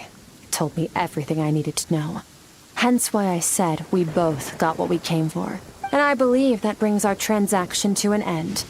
Now that you're whole again, you can get back to your own journey. I'll handle the rest of this situation myself. No way! We can't leave now! Something was stolen from you because of us! We have to help you get it back! This isn't my first taste of failure or losing power. When you fall, you get back up again and become stronger. That's how it is. But what if that monster finds you before you're all better? Plus, how are you gonna get home? It's not like you can just go swoosh and open a door to the abyss again. Not without your full strength. So, sticking with us for the time being doesn't sound so bad, does it? Fair enough. Then take this. What is it? A bag of Mora. Nothing in this world is free. I know that much. I'll leave the planning to you. Hurry up and decide where to go. We shouldn't linger. We should take Skirk somewhere she can rest. But where? They'll know something about Master. I'm sure of it. Fine. It was just a scratch. It'll take time to recover my strength, of course. But adapting to situations like this is nothing new for me. Oh, this. It's a star crystal suit. Abyssal energy is scarce in Tevat. Wearing this helps me access it more freely. It stores concentrated abyssal energy that I can draw from on the go. When the energy runs out, it reverts back to its original form. Found somewhere to rest. Well, lead the way then.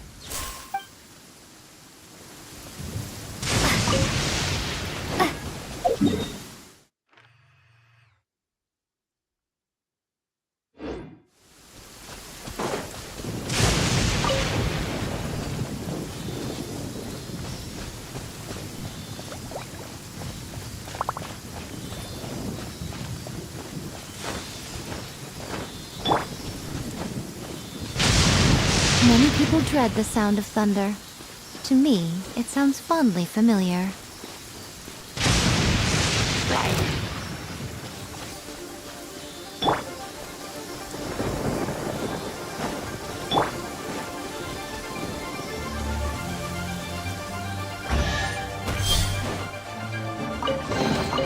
A reward on the road.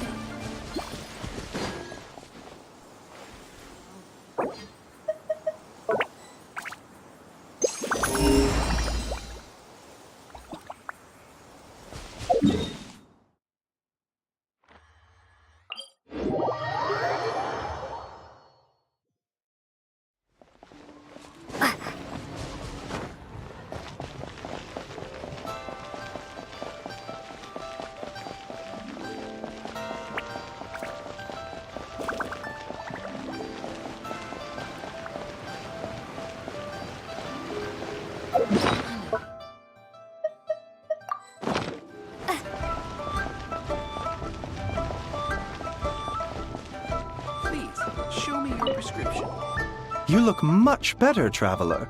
Should I take it that your health issues are resolved? Your case was a tricky one. Seems slightly too early to celebrate. Very true, Changsheng. Further observation is in order, I think. We haven't had many patients recently, so we have several vacant rooms. Feel free to stay a few more days if you need. Awesome. Thanks.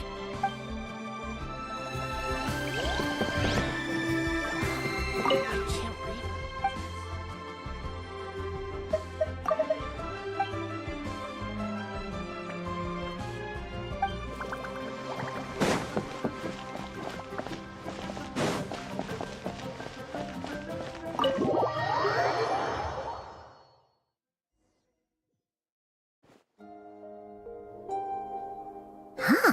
This bag from Skirk has a ton of Mora in it. Does she have a job or something? Wait, no. After what we saw at Wamin Restaurant, that seems impossible. Can you imagine? It would go something like, I'll be collecting my paycheck now, boss. Oh, sure thing. Wait, who are you? Have we met? Can't hold a job if you make everyone forget about you. So, what did she do to get all this Mora? Claimed some buried treasure, took care of a few monsters that were causing trouble. Nothing untoward. It's safe to use. Ah! You heard all that? A sonorous voice like yours is hard to miss. I wouldn't be surprised if the sound of it traveled to the nearest mountaintop. Then, did you by chance happen to hear Paimon's little, joke earlier? You mean when you called me Frosty the Lavender Melon? No, sorry. Paimon totally misspoke just now. She didn't say that at all. It was, a Paimon lookalike. Yeah, she's a piece of work, that one. Always impersonating Paimon and giving people weird nicknames. Okay, fine. The truth is, Paimon didn't like you all that much at the start, but things are different now. You helped the Traveler in a big way, so what do you say? Friends? Ugh. I noticed there was only one bed. Go ahead and get some rest. Wait, what about you? I don't get tired, and I don't need rest. I'm going to practice my sword work. That should help me regain some strength. But your shoulder... Hey, don't just leave! Ah, whatever. Let her tire herself out. She'll come back eventually. Let's get some sleep, Traveler. That comfy bed is calling, Paimon.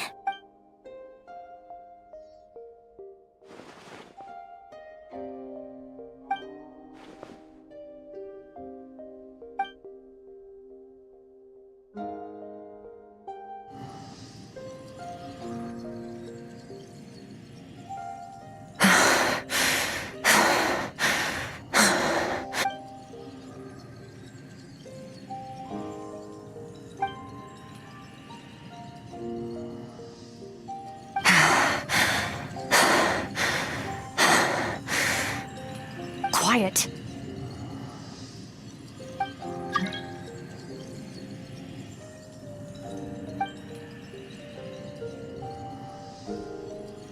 Do you even remember how many of us perished in that fire? How many bodies were left to rot on the scorched earth? Yet you alone live on. Keep your gaze fixed on your blade. You don't deserve to rest. Run, Skirk. Run! Only death awaits us here. Keep running, and don't ever look back.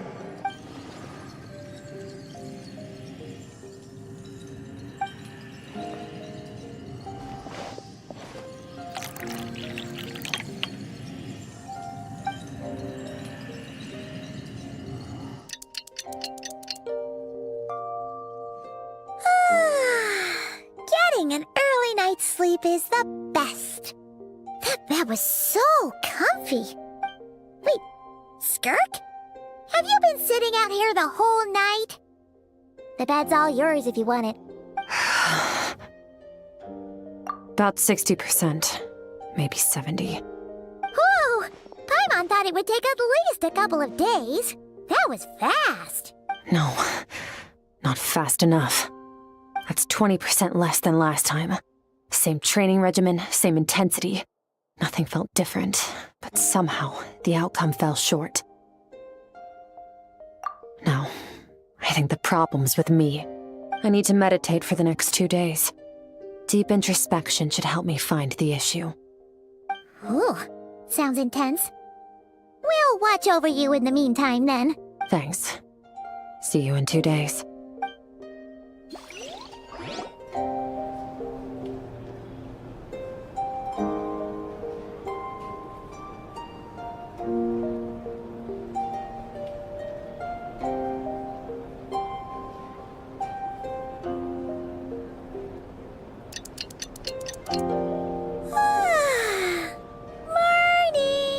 Skirk is still meditating, huh? It's been 2 days already. Shouldn't she be awake by now? Paimon can't think of anything we can do to help. Oh, wait! Breakfast! That's it! Paimon will go get breakfast!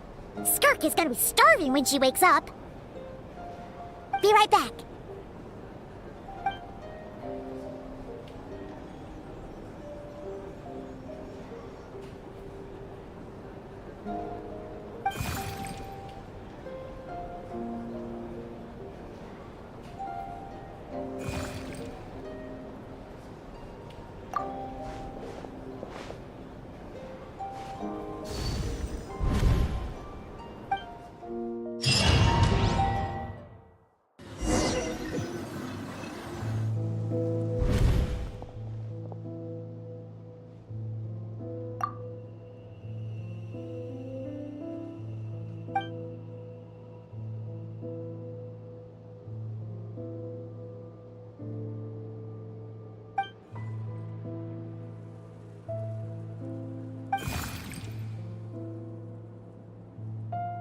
That's right. This is Skirk's inner world. Think of it as the threshold between the soul and dreams. This isn't your first time here, but what you remember is probably a space covered in darkness. I only managed to illuminate a small portion for you back then. Actually, it's my first time talking to someone like this. I only managed to break free and bring you here because the injury weakened her power. I guess that's why I can speak again, too. Call it fate, if you want. I think that's the word they use in this world for lucky coincidences like this, right? Now, before I take you to her, I gotta ask. You're the first outside visitor to ever come here, so what's your impression of this place? Oh, you noticed. This river represents Skirk's strength. Strength accumulates over time.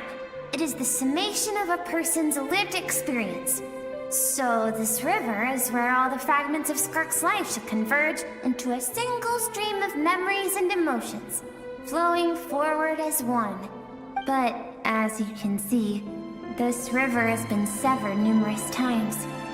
It's because Skirk doesn't like who she was in the past. And all she sees reflected in the river is a disgraceful shadow of who she was. She cuts through water and rock with the sword of reason, severs her connection with the past, and begins anew. You must learn to shut out all the pointless emotion. Crush the self that makes you weak, and become master over your physical form. This isn't my first taste of failure or losing power. When you fall, you get back up again and become stronger. That's how it is.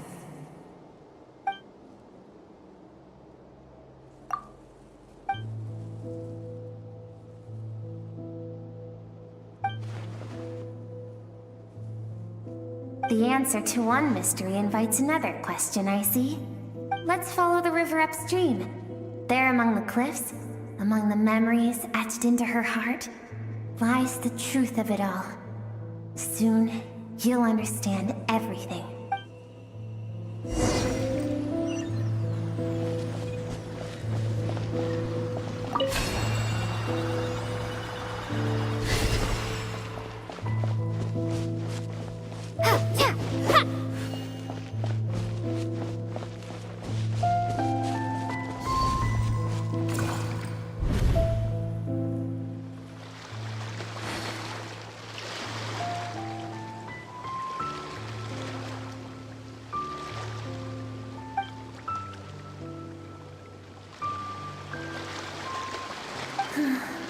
always thought that, even when falling leaves don't come from the same tree, they can still form bonds of kinship when they meet, like meteors.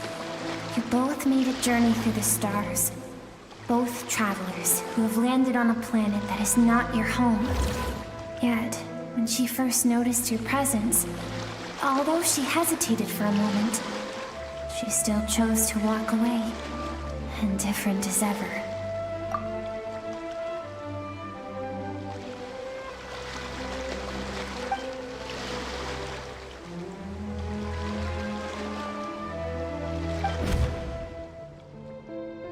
Seems like you've answered your own question.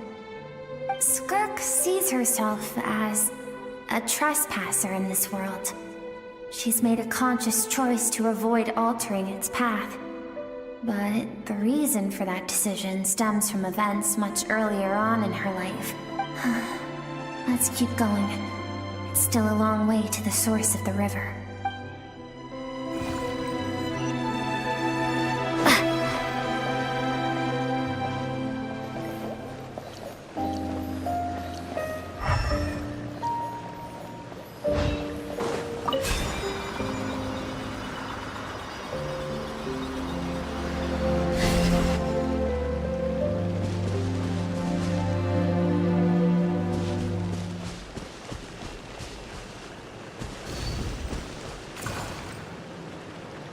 You now have what it takes to wield immense power. From this day forth, I shall teach you no more. No one can become a worthy warrior through imitation alone. I have given you fangs and claws. Now, you must learn to hunt. You wish me to travel the world beyond on my own, Master? Indeed. Make new friends. Embark on your own journey. And piece together a new future from the shattered remnants of your past. We will still have contact through the abyss. But know this. One day, I will take the life you worked so hard to rebuild and reduce it to ashes. Just like the fire that haunts your mind.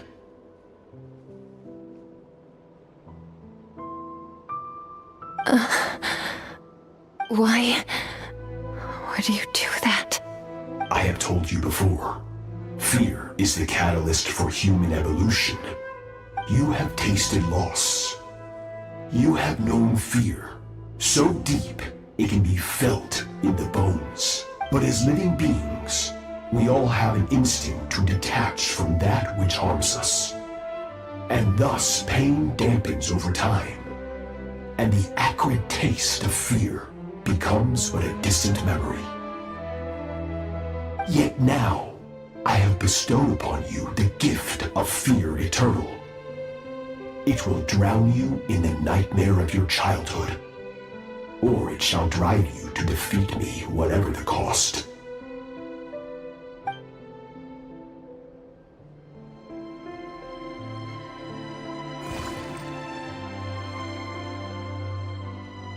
That is what Skirk's master, the foul Sertologi, looked like at one point in time. Of course, as a higher being, physical form is a triviality to him. He could appear as a beast, a human, or even a monster that defies description.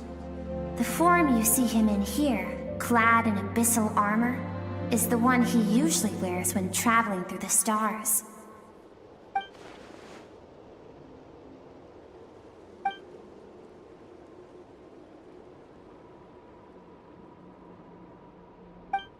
For certain reasons, I need to bridge the power gap between me and my master as quickly as possible.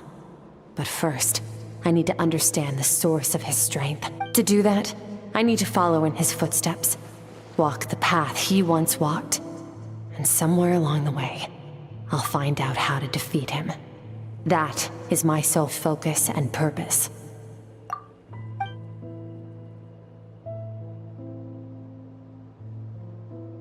I'll let you in on a little secret. The real Sertologi is terrifying. The scope of his power is impossible to understand until you experience it firsthand. It is absolute, the power to crush all things. Shall we keep going? Let's see. We're about halfway there.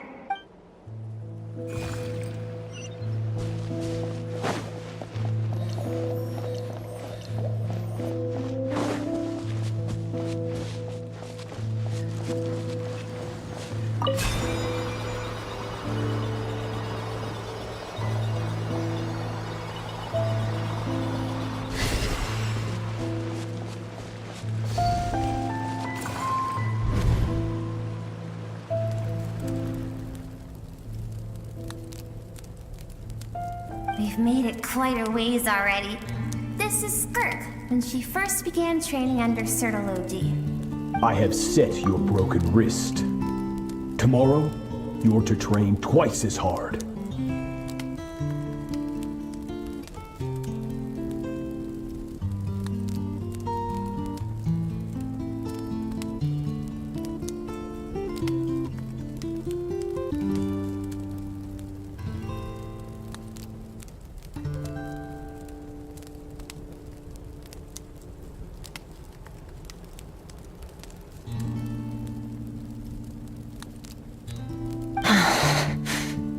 No tears this time. Good.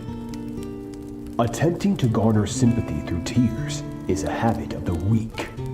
A pitiful, useless ploy. Can I ask a question, Master? Why did you save me? I keep thinking, maybe it would be better if I had died. I wouldn't be haunted by that fire all the time. I wouldn't have to go on like this. I saved you because I have a plan for you. It has been too long since I fought a battle that demanded my full strength, and I hunger for it. Every so-called genius and prodigy I have faced has crumbled like sand underfoot. Before me, even fate bends the knee. So, I will teach you everything I know, train you by whatever means necessary, in the hope that one day, you might surprise me. But I don't want to draw my sword against you, Master. What you want matters little. Among the boundless sea of stars, the cries of the weak are but faint murmurs that disappear into the void. You of all people know that well. Yes, Master. From that day forward, all she knew was grueling training, emptiness, and fatigue. After some time, her talent bloomed, and she gained control over her emotions, like her master. How should I put it? It was not that human emotion disappeared from her heart, but that reason came to dictate all she was allowed to feel. I suppose it was at this point that she became the Skirk you know today.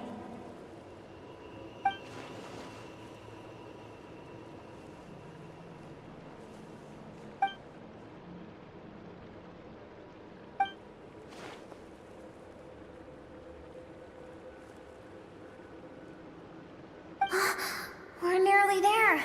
I almost don't want to reach the end. Well, shall we? This is the final stretch.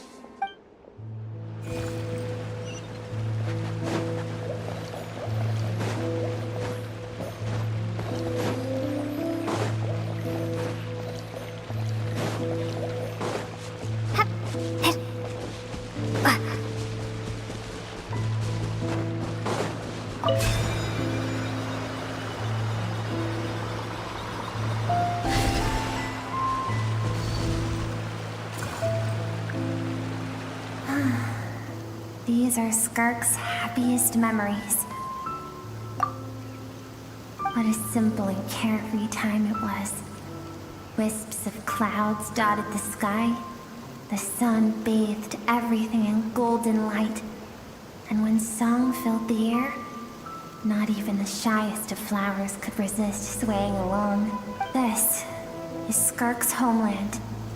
She was so curious about everything as a child, always skipping school to go exploring instead. There was so much to discover. The treasures at the bottom of the sea, the secrets beyond the stars, and that merchant ship packed with adults wearing those strange clothes. Yes, the ship. That was the beginning of the end. It was a spaceship. When it arrived, the people that disembarked wore smiles on their faces and spoke of friendship. They claimed to be merchants from a neighboring planet, looking to establish trade. Skirk's parents, her relatives, her neighbors, everyone welcomed the newcomers with open arms and allowed them to explore the planet. To them, the visitors were guests and should be treated with hospitality. No one had any idea of what was to come. Several months later, an army of unknown origin arrived without warning and carried out a ruthless campaign to destroy everything and everyone on the planet.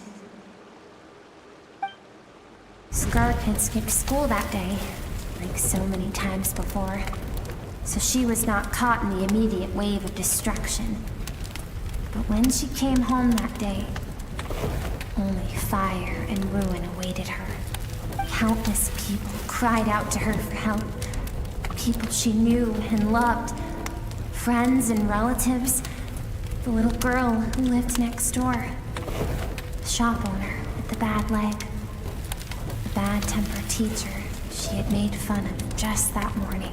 Their lives were discarded like worthless trash as the fire consumed one life after another. Skirk was helpless. All she could do was run. And so she did. She kept running until an unexpected figure crossed her path. If Sertology hadn't been there in that moment, the fire would have claimed her life too. And there she would have remained, left to rot in the scorched earth, with no answer as to why any of this was happening. Because she and her people were seen as a threat. As the initial merchant ship explored the planet, they discovered that it hadn't always had the condition to support life. Yet there was evidence of human activity, even during the periods of extreme heat or cold in the past. Further research revealed that, over time, the people of this planet had evolved the ability to adapt to any type of environment or energy source. For that reason, the outsiders viewed them as a potential threat and decided to eliminate them before the threat could rear its head. And so, the army was called, and the so-called danger was wiped from the face of the planet. Senseless, isn't it? Deemed a threat because of a gift they didn't even know they had. Perhaps it was their own innocence and kindness that doomed them. But in the end, that was lost to the blaze as well. If those with power get to decide good and evil, then all you can trust in is the sword in your hand. And so, before death could claim her, she ran. She ran and never stopped. No one wants to relive their most painful moments. Well, that brings us to the end of the story. This is as far as we can go. Skirk is waiting over there. For both of us. Let's go to her. It's time to fulfill my purpose. And my greatest wish over all these years.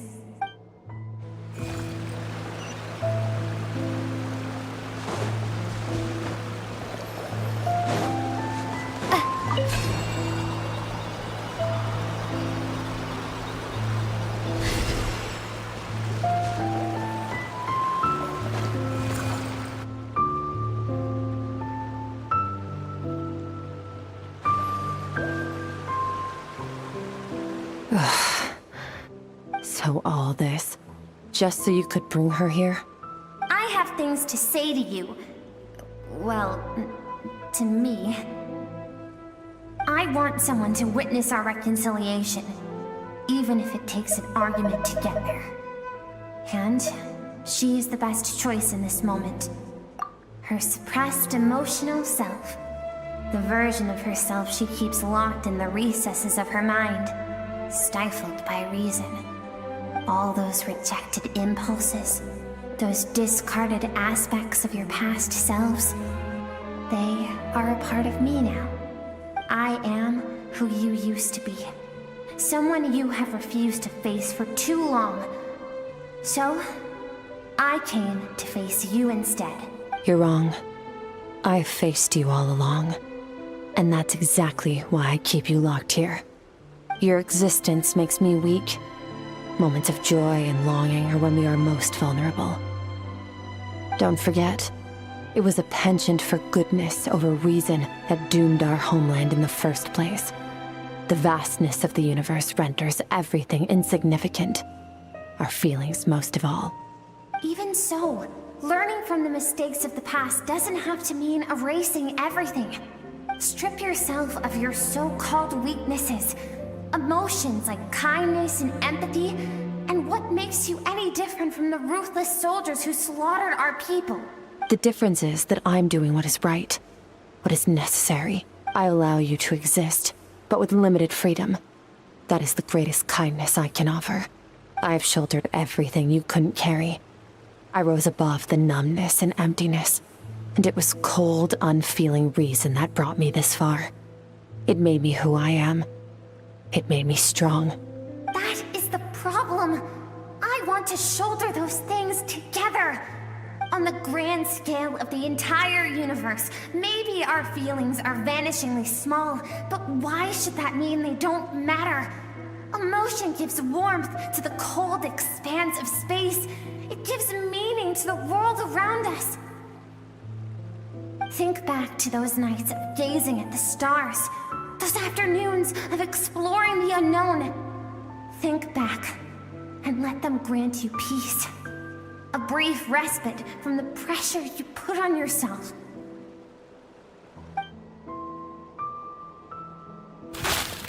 That isn't what we need. It's exactly what we need. Aren't you curious about why recovering your strength has taken longer than normal this time? Finally, you get to the important part. That is the only answer I came here to find. Then look around. Look at your inner world. You cast aside your dreams and curiosity, and in doing so, you lost your original motivation. You severed all connection to who you used to be, so you can no longer draw strength from your past. Now, the only things driving you forward are fear and survivor's guilt. But these cannot take you far enough. And so, this river, the source of your strength, grows more polluted by the day. And do you think that means I should seek help from a weak little thing like you? Your emotional self isn't weak. The fact that she transcended time and broke free from her constraints to come and face you, that proves it. Thank you for saying that. I knew bringing you here would be the right choice. To be honest, I'm not here to argue with you. This isn't about who's right or wrong. And in fact, I agree that in order to make it through the wake of that tragedy, we had to distance ourselves from the pain through reason over emotion.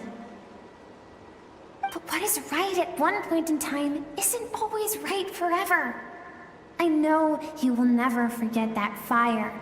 I know the fact that you were the sole survivor fills you with guilt.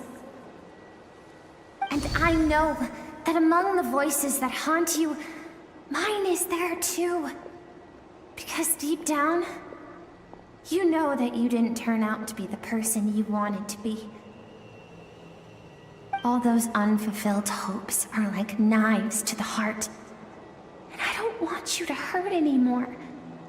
So even if you can't accept me, I hope, at least, You can let go. I keep thinking, maybe it would be better if I had died. I wouldn't be haunted by that fire all the time. I wouldn't have to go on like this.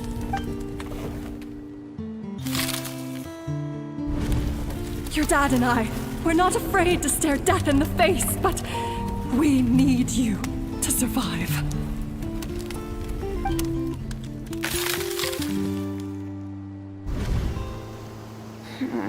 I'm sick of being a kid. There's so many amazing things out there, and I'm ready to see them all.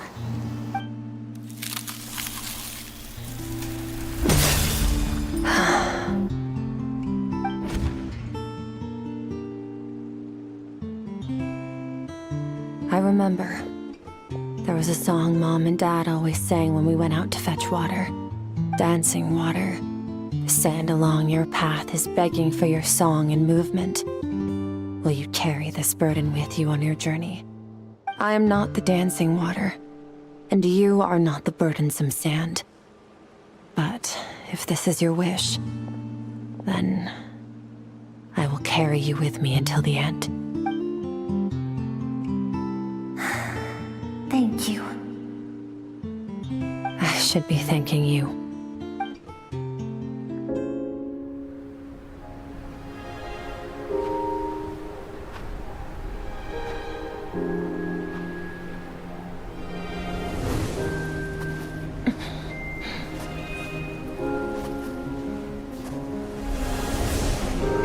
Run, Skirk, run! Remember, leave no one alive! Heed my words, Skirk. Let fear take root in your soul. Did you survive? Why was it only you? Skirk, did you become a positive light in this world?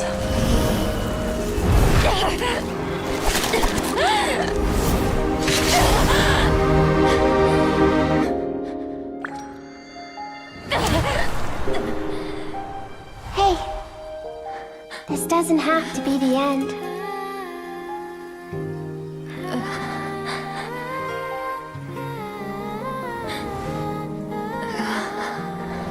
Life is a gift. Don't let darkness claim it.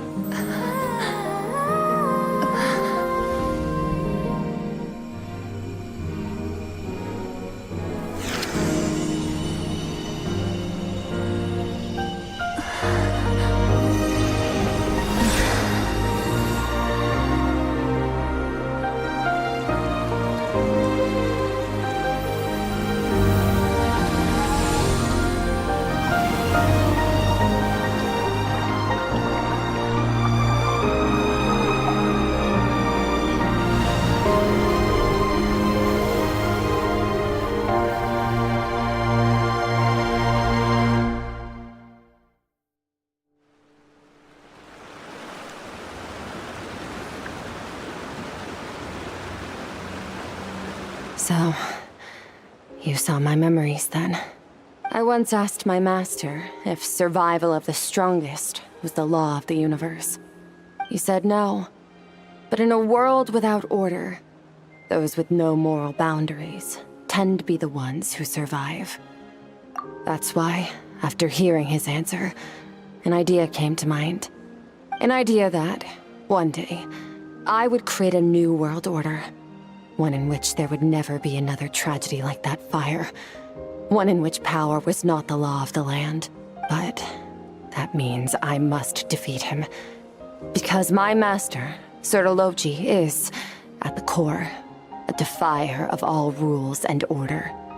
Yes, and not just because of the gap in our abilities, but also because I have no reason to see him as an enemy. Although his decision to train me was not made out of kindness, he did everything a master should. He saved my life, taught me the sword and the principles of strength. And for that, I respect him. I know, and it's not something I want. But Master never goes back on his word. I have to treat everything he says as a promise. He's no longer into that, but he sends me messages through the abyss every now and then. Most of them are simple greetings, or an answer to one of my questions. Every time I hear from him, my heart skips a beat. And I wonder if this is the moment where he'll finally appear before me and tear down everything I've built to pieces. Maybe that means I do live in eternal fear, just like he said. Yes, I respect him, but I'm also afraid of him. And for that reason, the pursuit of strength consumes every moment of my life. I don't know what Master has planned, but I have to be ready. Help me? Why? This isn't your fight. Because if we want to build the world we both want to see, everyone has to be willing to fight for it. If we all do our part, we can make the entire universe a kinder place.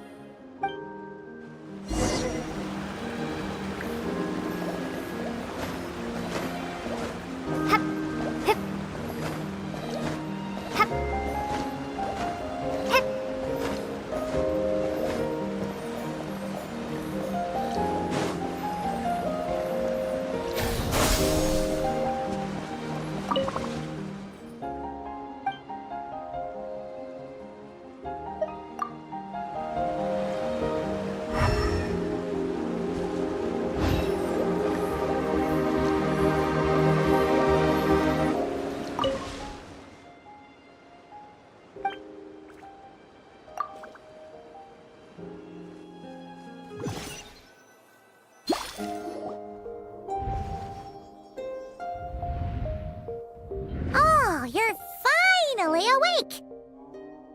Honestly, Paimon was gone for like 2 seconds and then she comes back and finds you both unconscious? Oh, you scared Paimon half to death! You're both okay, right? What does it look like?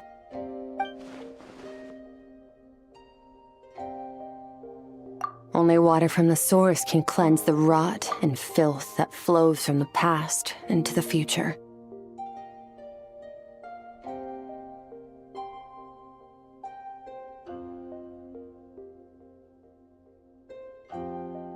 I taught you to incorporate the experiences from your journey into how you fight. I suppose what happened today will become an inseparable part of who I am. Okay, so Paimon feels like she's missing some important context.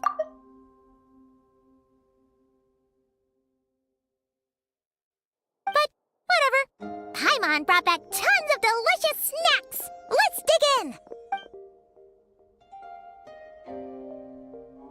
All right, it's about time we finished what we started. We're gonna deal with this thief for good, right? This time, I'm not going to tell you to hold back. But having digested even more power in the meantime, he's going to be tougher than before. The good news is, we have no reason to pull our punches this time. So, let's go. Same place as last time.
Wait, isn't that the form the all-devouring narwhal changed into?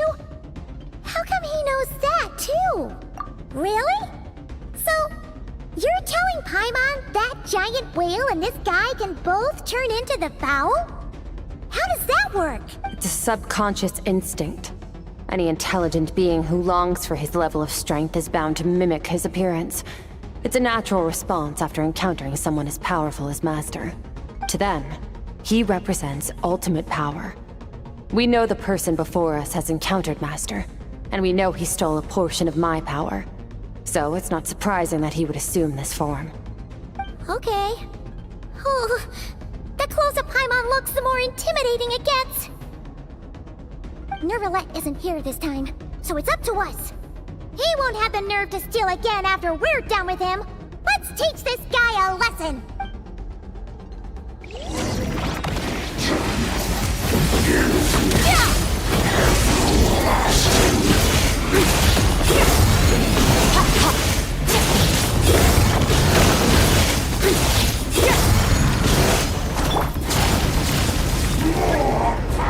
Haven't forgotten your training, I hope.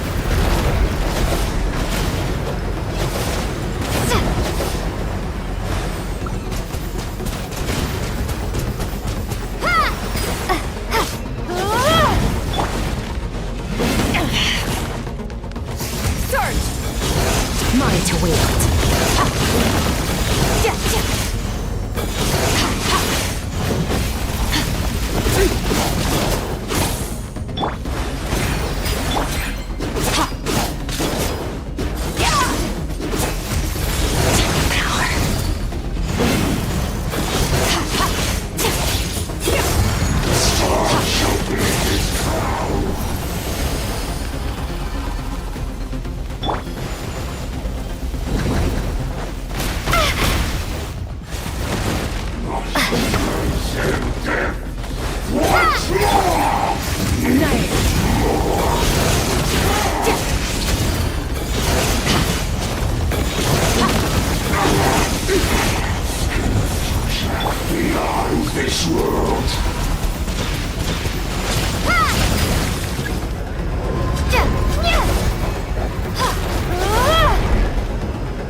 Not this again! Watch out!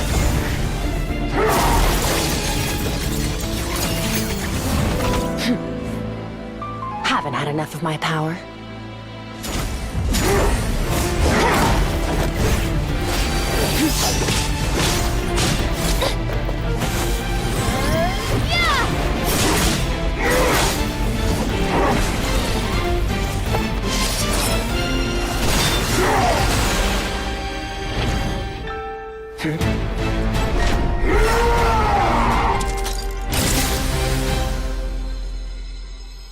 Well then, let's see how much more of this power you can handle.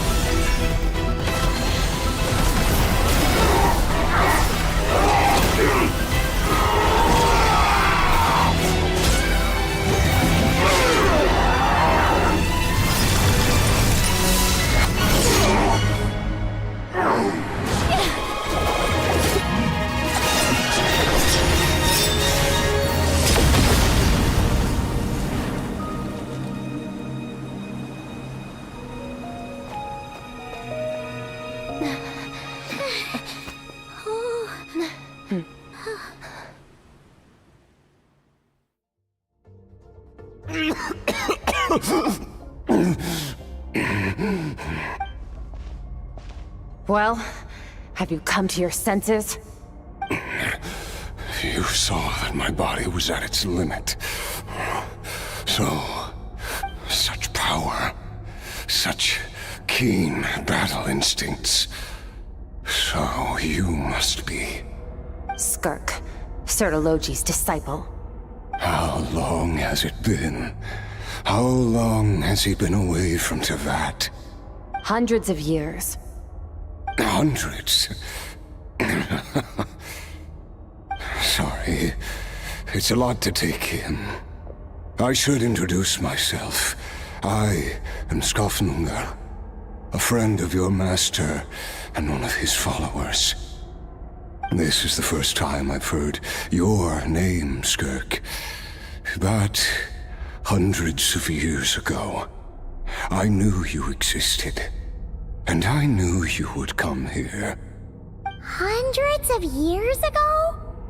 Sounds like you and Master have quite the history. Care to tell us about it? Of course. Might as well take advantage of a clear head while I can. The story starts a long, long time ago. I was born into a noble family in Conria. As the eldest son, I was set to inherit our title. But I contracted an incurable illness as a child, and everyone gave up on me. I trained the sword harder than anyone else, defeated all of my peers. But it was all in vain. When other people looked at me, all I saw in their eyes was pity, or a strange glee in my misfortune. Even my parents were just waiting for me to die. Over time, my heart hardened, and I became aimless. That was the point where I met your master, Sertologi. We were similar in age, but different in background. He was born in prison, the son of criminals who had been sentenced to death. He spent his childhood wandering the streets, facing more criticism than the literary works in the Universitas Magistrorum. Yet, he always wore a smile on his face, as if kindness and malice were one and the same, and he could not see the difference. I still remember what he said to me when we first met. You need to fight to survive. Even if it's a losing battle, it should light a fire under you. How can you sit back like this and go down without a fight? That does sound like something he would say. He was the first to acknowledge that I was worth something, and he inspired me to keep going. When we sparred together, it was the first time I actually felt the thrill of combat. When I was 10, he stole forbidden research materials and managed to cure my illness. It was like there was nothing in this world he couldn't accomplish. When it came to the human form, he was always intent on pushing the boundaries of possibility. But somewhere along the way, I fell behind. My talents were nothing compared to his. And at some point, I realized he had pulled so far ahead, I was too embarrassed to even ask him to spar. After his grand endeavor was successful, he sought me out and said to me, "This planet no longer holds anything of interest to me, so I'm leaving. But first, I have an offer. I can use a power I have just refined to break the curse of immortality for you. Your death was once what we worked so hard."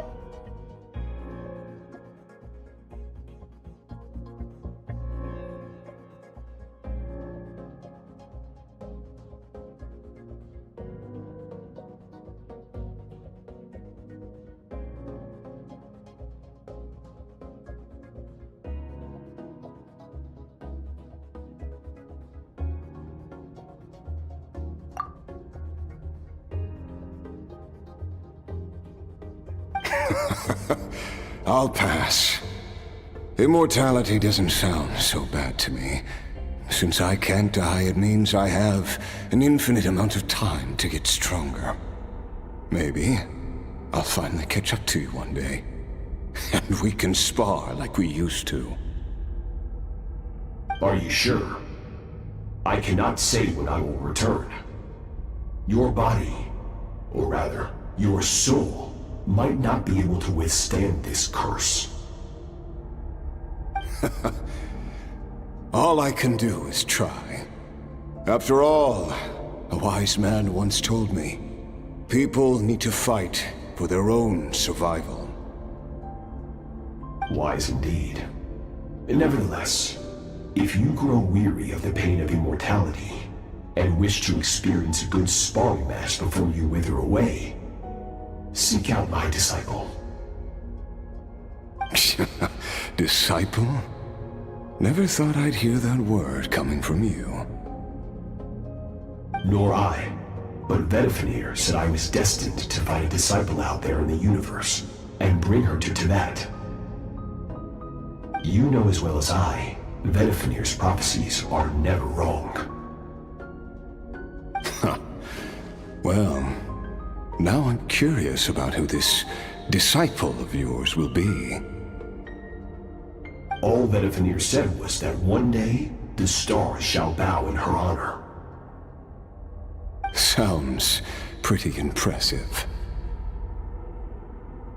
Of course. Only the most outstanding people would have the right to become my disciple. Still self-assured as ever, I see. But you're not wrong. I'll be leaving then. Oh, and if you are serious about getting stronger, I left you a little gift in the primordial sea. As I've said before, walk whatever path you want. Freedom means even the wicked get to make their own choices. Waiting for me in the primordial sea was the all-devouring narwhal, already beaten into submission by Sertologi. In its weakened state, I was able to cut off part of its flesh and sew it into my own heart. Your heart? That sounds like torture! How did you even survive that? Because, of course, I bear the curse of immortality. So, you used the curse to turn yourself into a vessel for power. Even with that whale's ability, devouring power like that is not something the human body can withstand. With your body and soul constantly at the breaking point, it was the curse of immortality that sustained you. But that is not the path to strength. You have to pour your heart into it, work for it, dream of it. Instead, you stole something that didn't belong to you, and it backfired. You're right. I should have known better, but I had already pushed myself to my limits, and he was still miles ahead of me. So I had to take a leap of faith. I miss your master. I miss the days when we were all together, troublemakers without a home. I don't regret the choice I made. But if you'll allow it, I do want to apologize. To both of you. After the beating we just gave you, I think we can call it even. You're an interesting one as well. Sertologi's disciple. That's a lot to live up to. It can't have been an easy experience. I know what he's like. He rules with an iron fist, using despair and fear to force you to catch up to him, all the while standing ever out of reach. We're like mountain climbers in the dark, never knowing how much higher we have to climb, or when we will see the sun again. True. But I made up my mind long ago. No matter how dark it gets, I will not give in to despair. I will overcome it. Besides, after hearing your story, I suspect what Master really wants is not a battle that demands his full strength, but rather a defeat without regrets. Oh? Since you're his friend, you must have some things in common. The first time we came here, when you stabbed me through the fog and stole my power, I felt no emotion coming from that spike. But when you had to devote all your strength fighting me just now, I could feel joy and passion emanating from your blade. It was the joy of a researcher discovering the truth of the world, the joy of an artist uncovering a temple of wonders. Interesting. I'm certain I didn't express those emotions outright. Yet you were able to read them from my blade, like a glimpse into my inner world. You're right. That battle brought me an unbridled sense of joy, and my defeat brings me no regret whatsoever. Exactly. I think Master also craves a battle like that. One where his opponent forces him to use all his strength, unlock the extent of his potential, and transcend his own limits. A battle to end all battles. After which, all can come to an end, including, perhaps, his life. For that very reason, good and evil are meaningless to him. He has one purpose, one goal: to complete himself. It's one of the secrets to his strength. Perhaps you're right. Perhaps that is his goal. What a battle that would be. Oh, to witness such a... Are you okay? Too many different kinds of power are surging through my body. The curse of immortality allows it all to coexist, but it does not remove the pain. I won't be able to hold on to my sanity for much longer. What a shame. I would have loved to witness that battle. Sertologi once offered to free me from this curse. Now, I must ask that of you, Skirk. Can you release me from the pain? I can, but not through death, if that's what you were hoping for. It's not a suitable punishment for your crime. As an alternative, I can take your consciousness, along with all the power you've consumed, and smash it to pieces. The impurities will dissipate, and under the curse of immortality, your mind and body will regenerate. When that process is complete, you will be back to who you were before, no longer tortured by powers you can't control. But it will be a time-consuming and painful process. The decision is yours to make. I accept. And who knows? Perhaps I'll wake up in time to witness your great battle with Sertologi. I have faith that you'll be able to stand against him one day. Though I know it'll be a long and arduous road. If we are climbers in the dark, it appears the dawn has finally broken for me. But your ascent continues. At least, it looks like you are not alone on your journey. I will reach the top of this mountain, no matter what it takes. And you, Skofnungur, will be my witness at the end of all things. That's finally over. Let's get out of here. Huh. At least we don't have to make a mad dash for the exit like last time.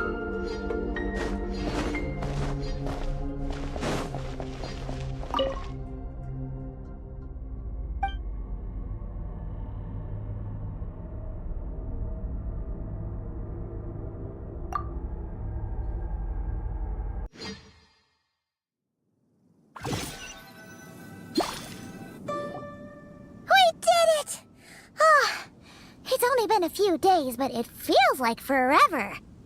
Once again, we've proved there's nothing we can't overcome. We're just that awesome. Wow, you sound even more confident than usual. Guess you really have become stronger. Today sure went by fast. It's night already. Oh wait, that reminds Paimon. The stars you mentioned, the ones that died out, are they back now? Yes. The power Skofnungur stole has been returned. So, the stars have regained their light. Great! Huh, it's crazy that you even noticed their light was gone. There are so many stars in the sky. If a few disappeared, Paimon definitely wouldn't be able to tell. I suppose it's because I have gazed upon this sky for centuries. The false stars, hanging in the meticulously planned sky, glittering with rotten light. It's not real. And yet, it is for that very reason that I can look upon it and enjoy the momentary peace it brings. Even the most beautiful of bubbles has to burst. We will return to the real universe one day, whether of our own volition or not. Time marches ever forward. Even the innocent and naive will taste life's bitterness. Yet through hardship, we grow until we learn to seize the sands of time for ourselves and uncover our true strength. Though we gaze upon a false sky, its vastness and majesty is palpable. One can only wonder, what is it going to take for kindness to reign supreme in the vast expanse of the universe? Ugh, this is all going over Paimon's head. But if she knows one thing, it's that the Traveler always finds a way.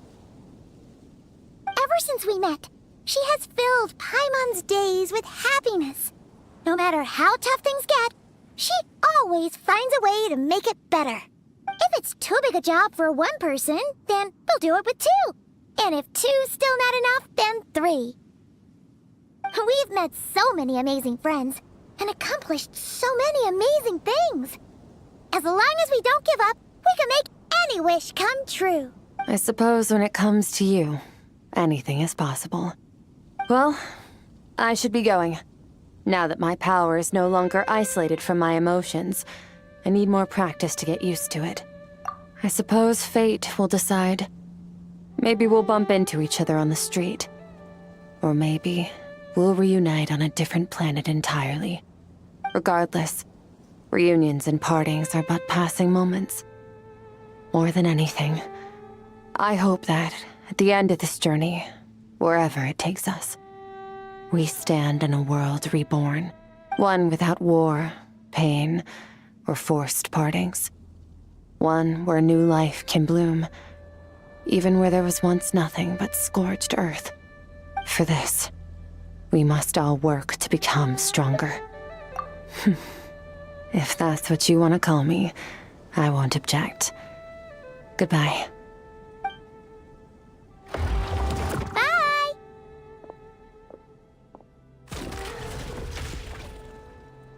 Is it just Paimon, or is she being nicer than before? We definitely count as friends after all that, don't you think? Hey! What do you think about camping here tonight? There's nothing quite like sleeping under the stars. Come tomorrow, we can continue our journey. Oh, and since Paimon treated you to that super nice meal at Wanmin Restaurant, it's about time you returned the favor.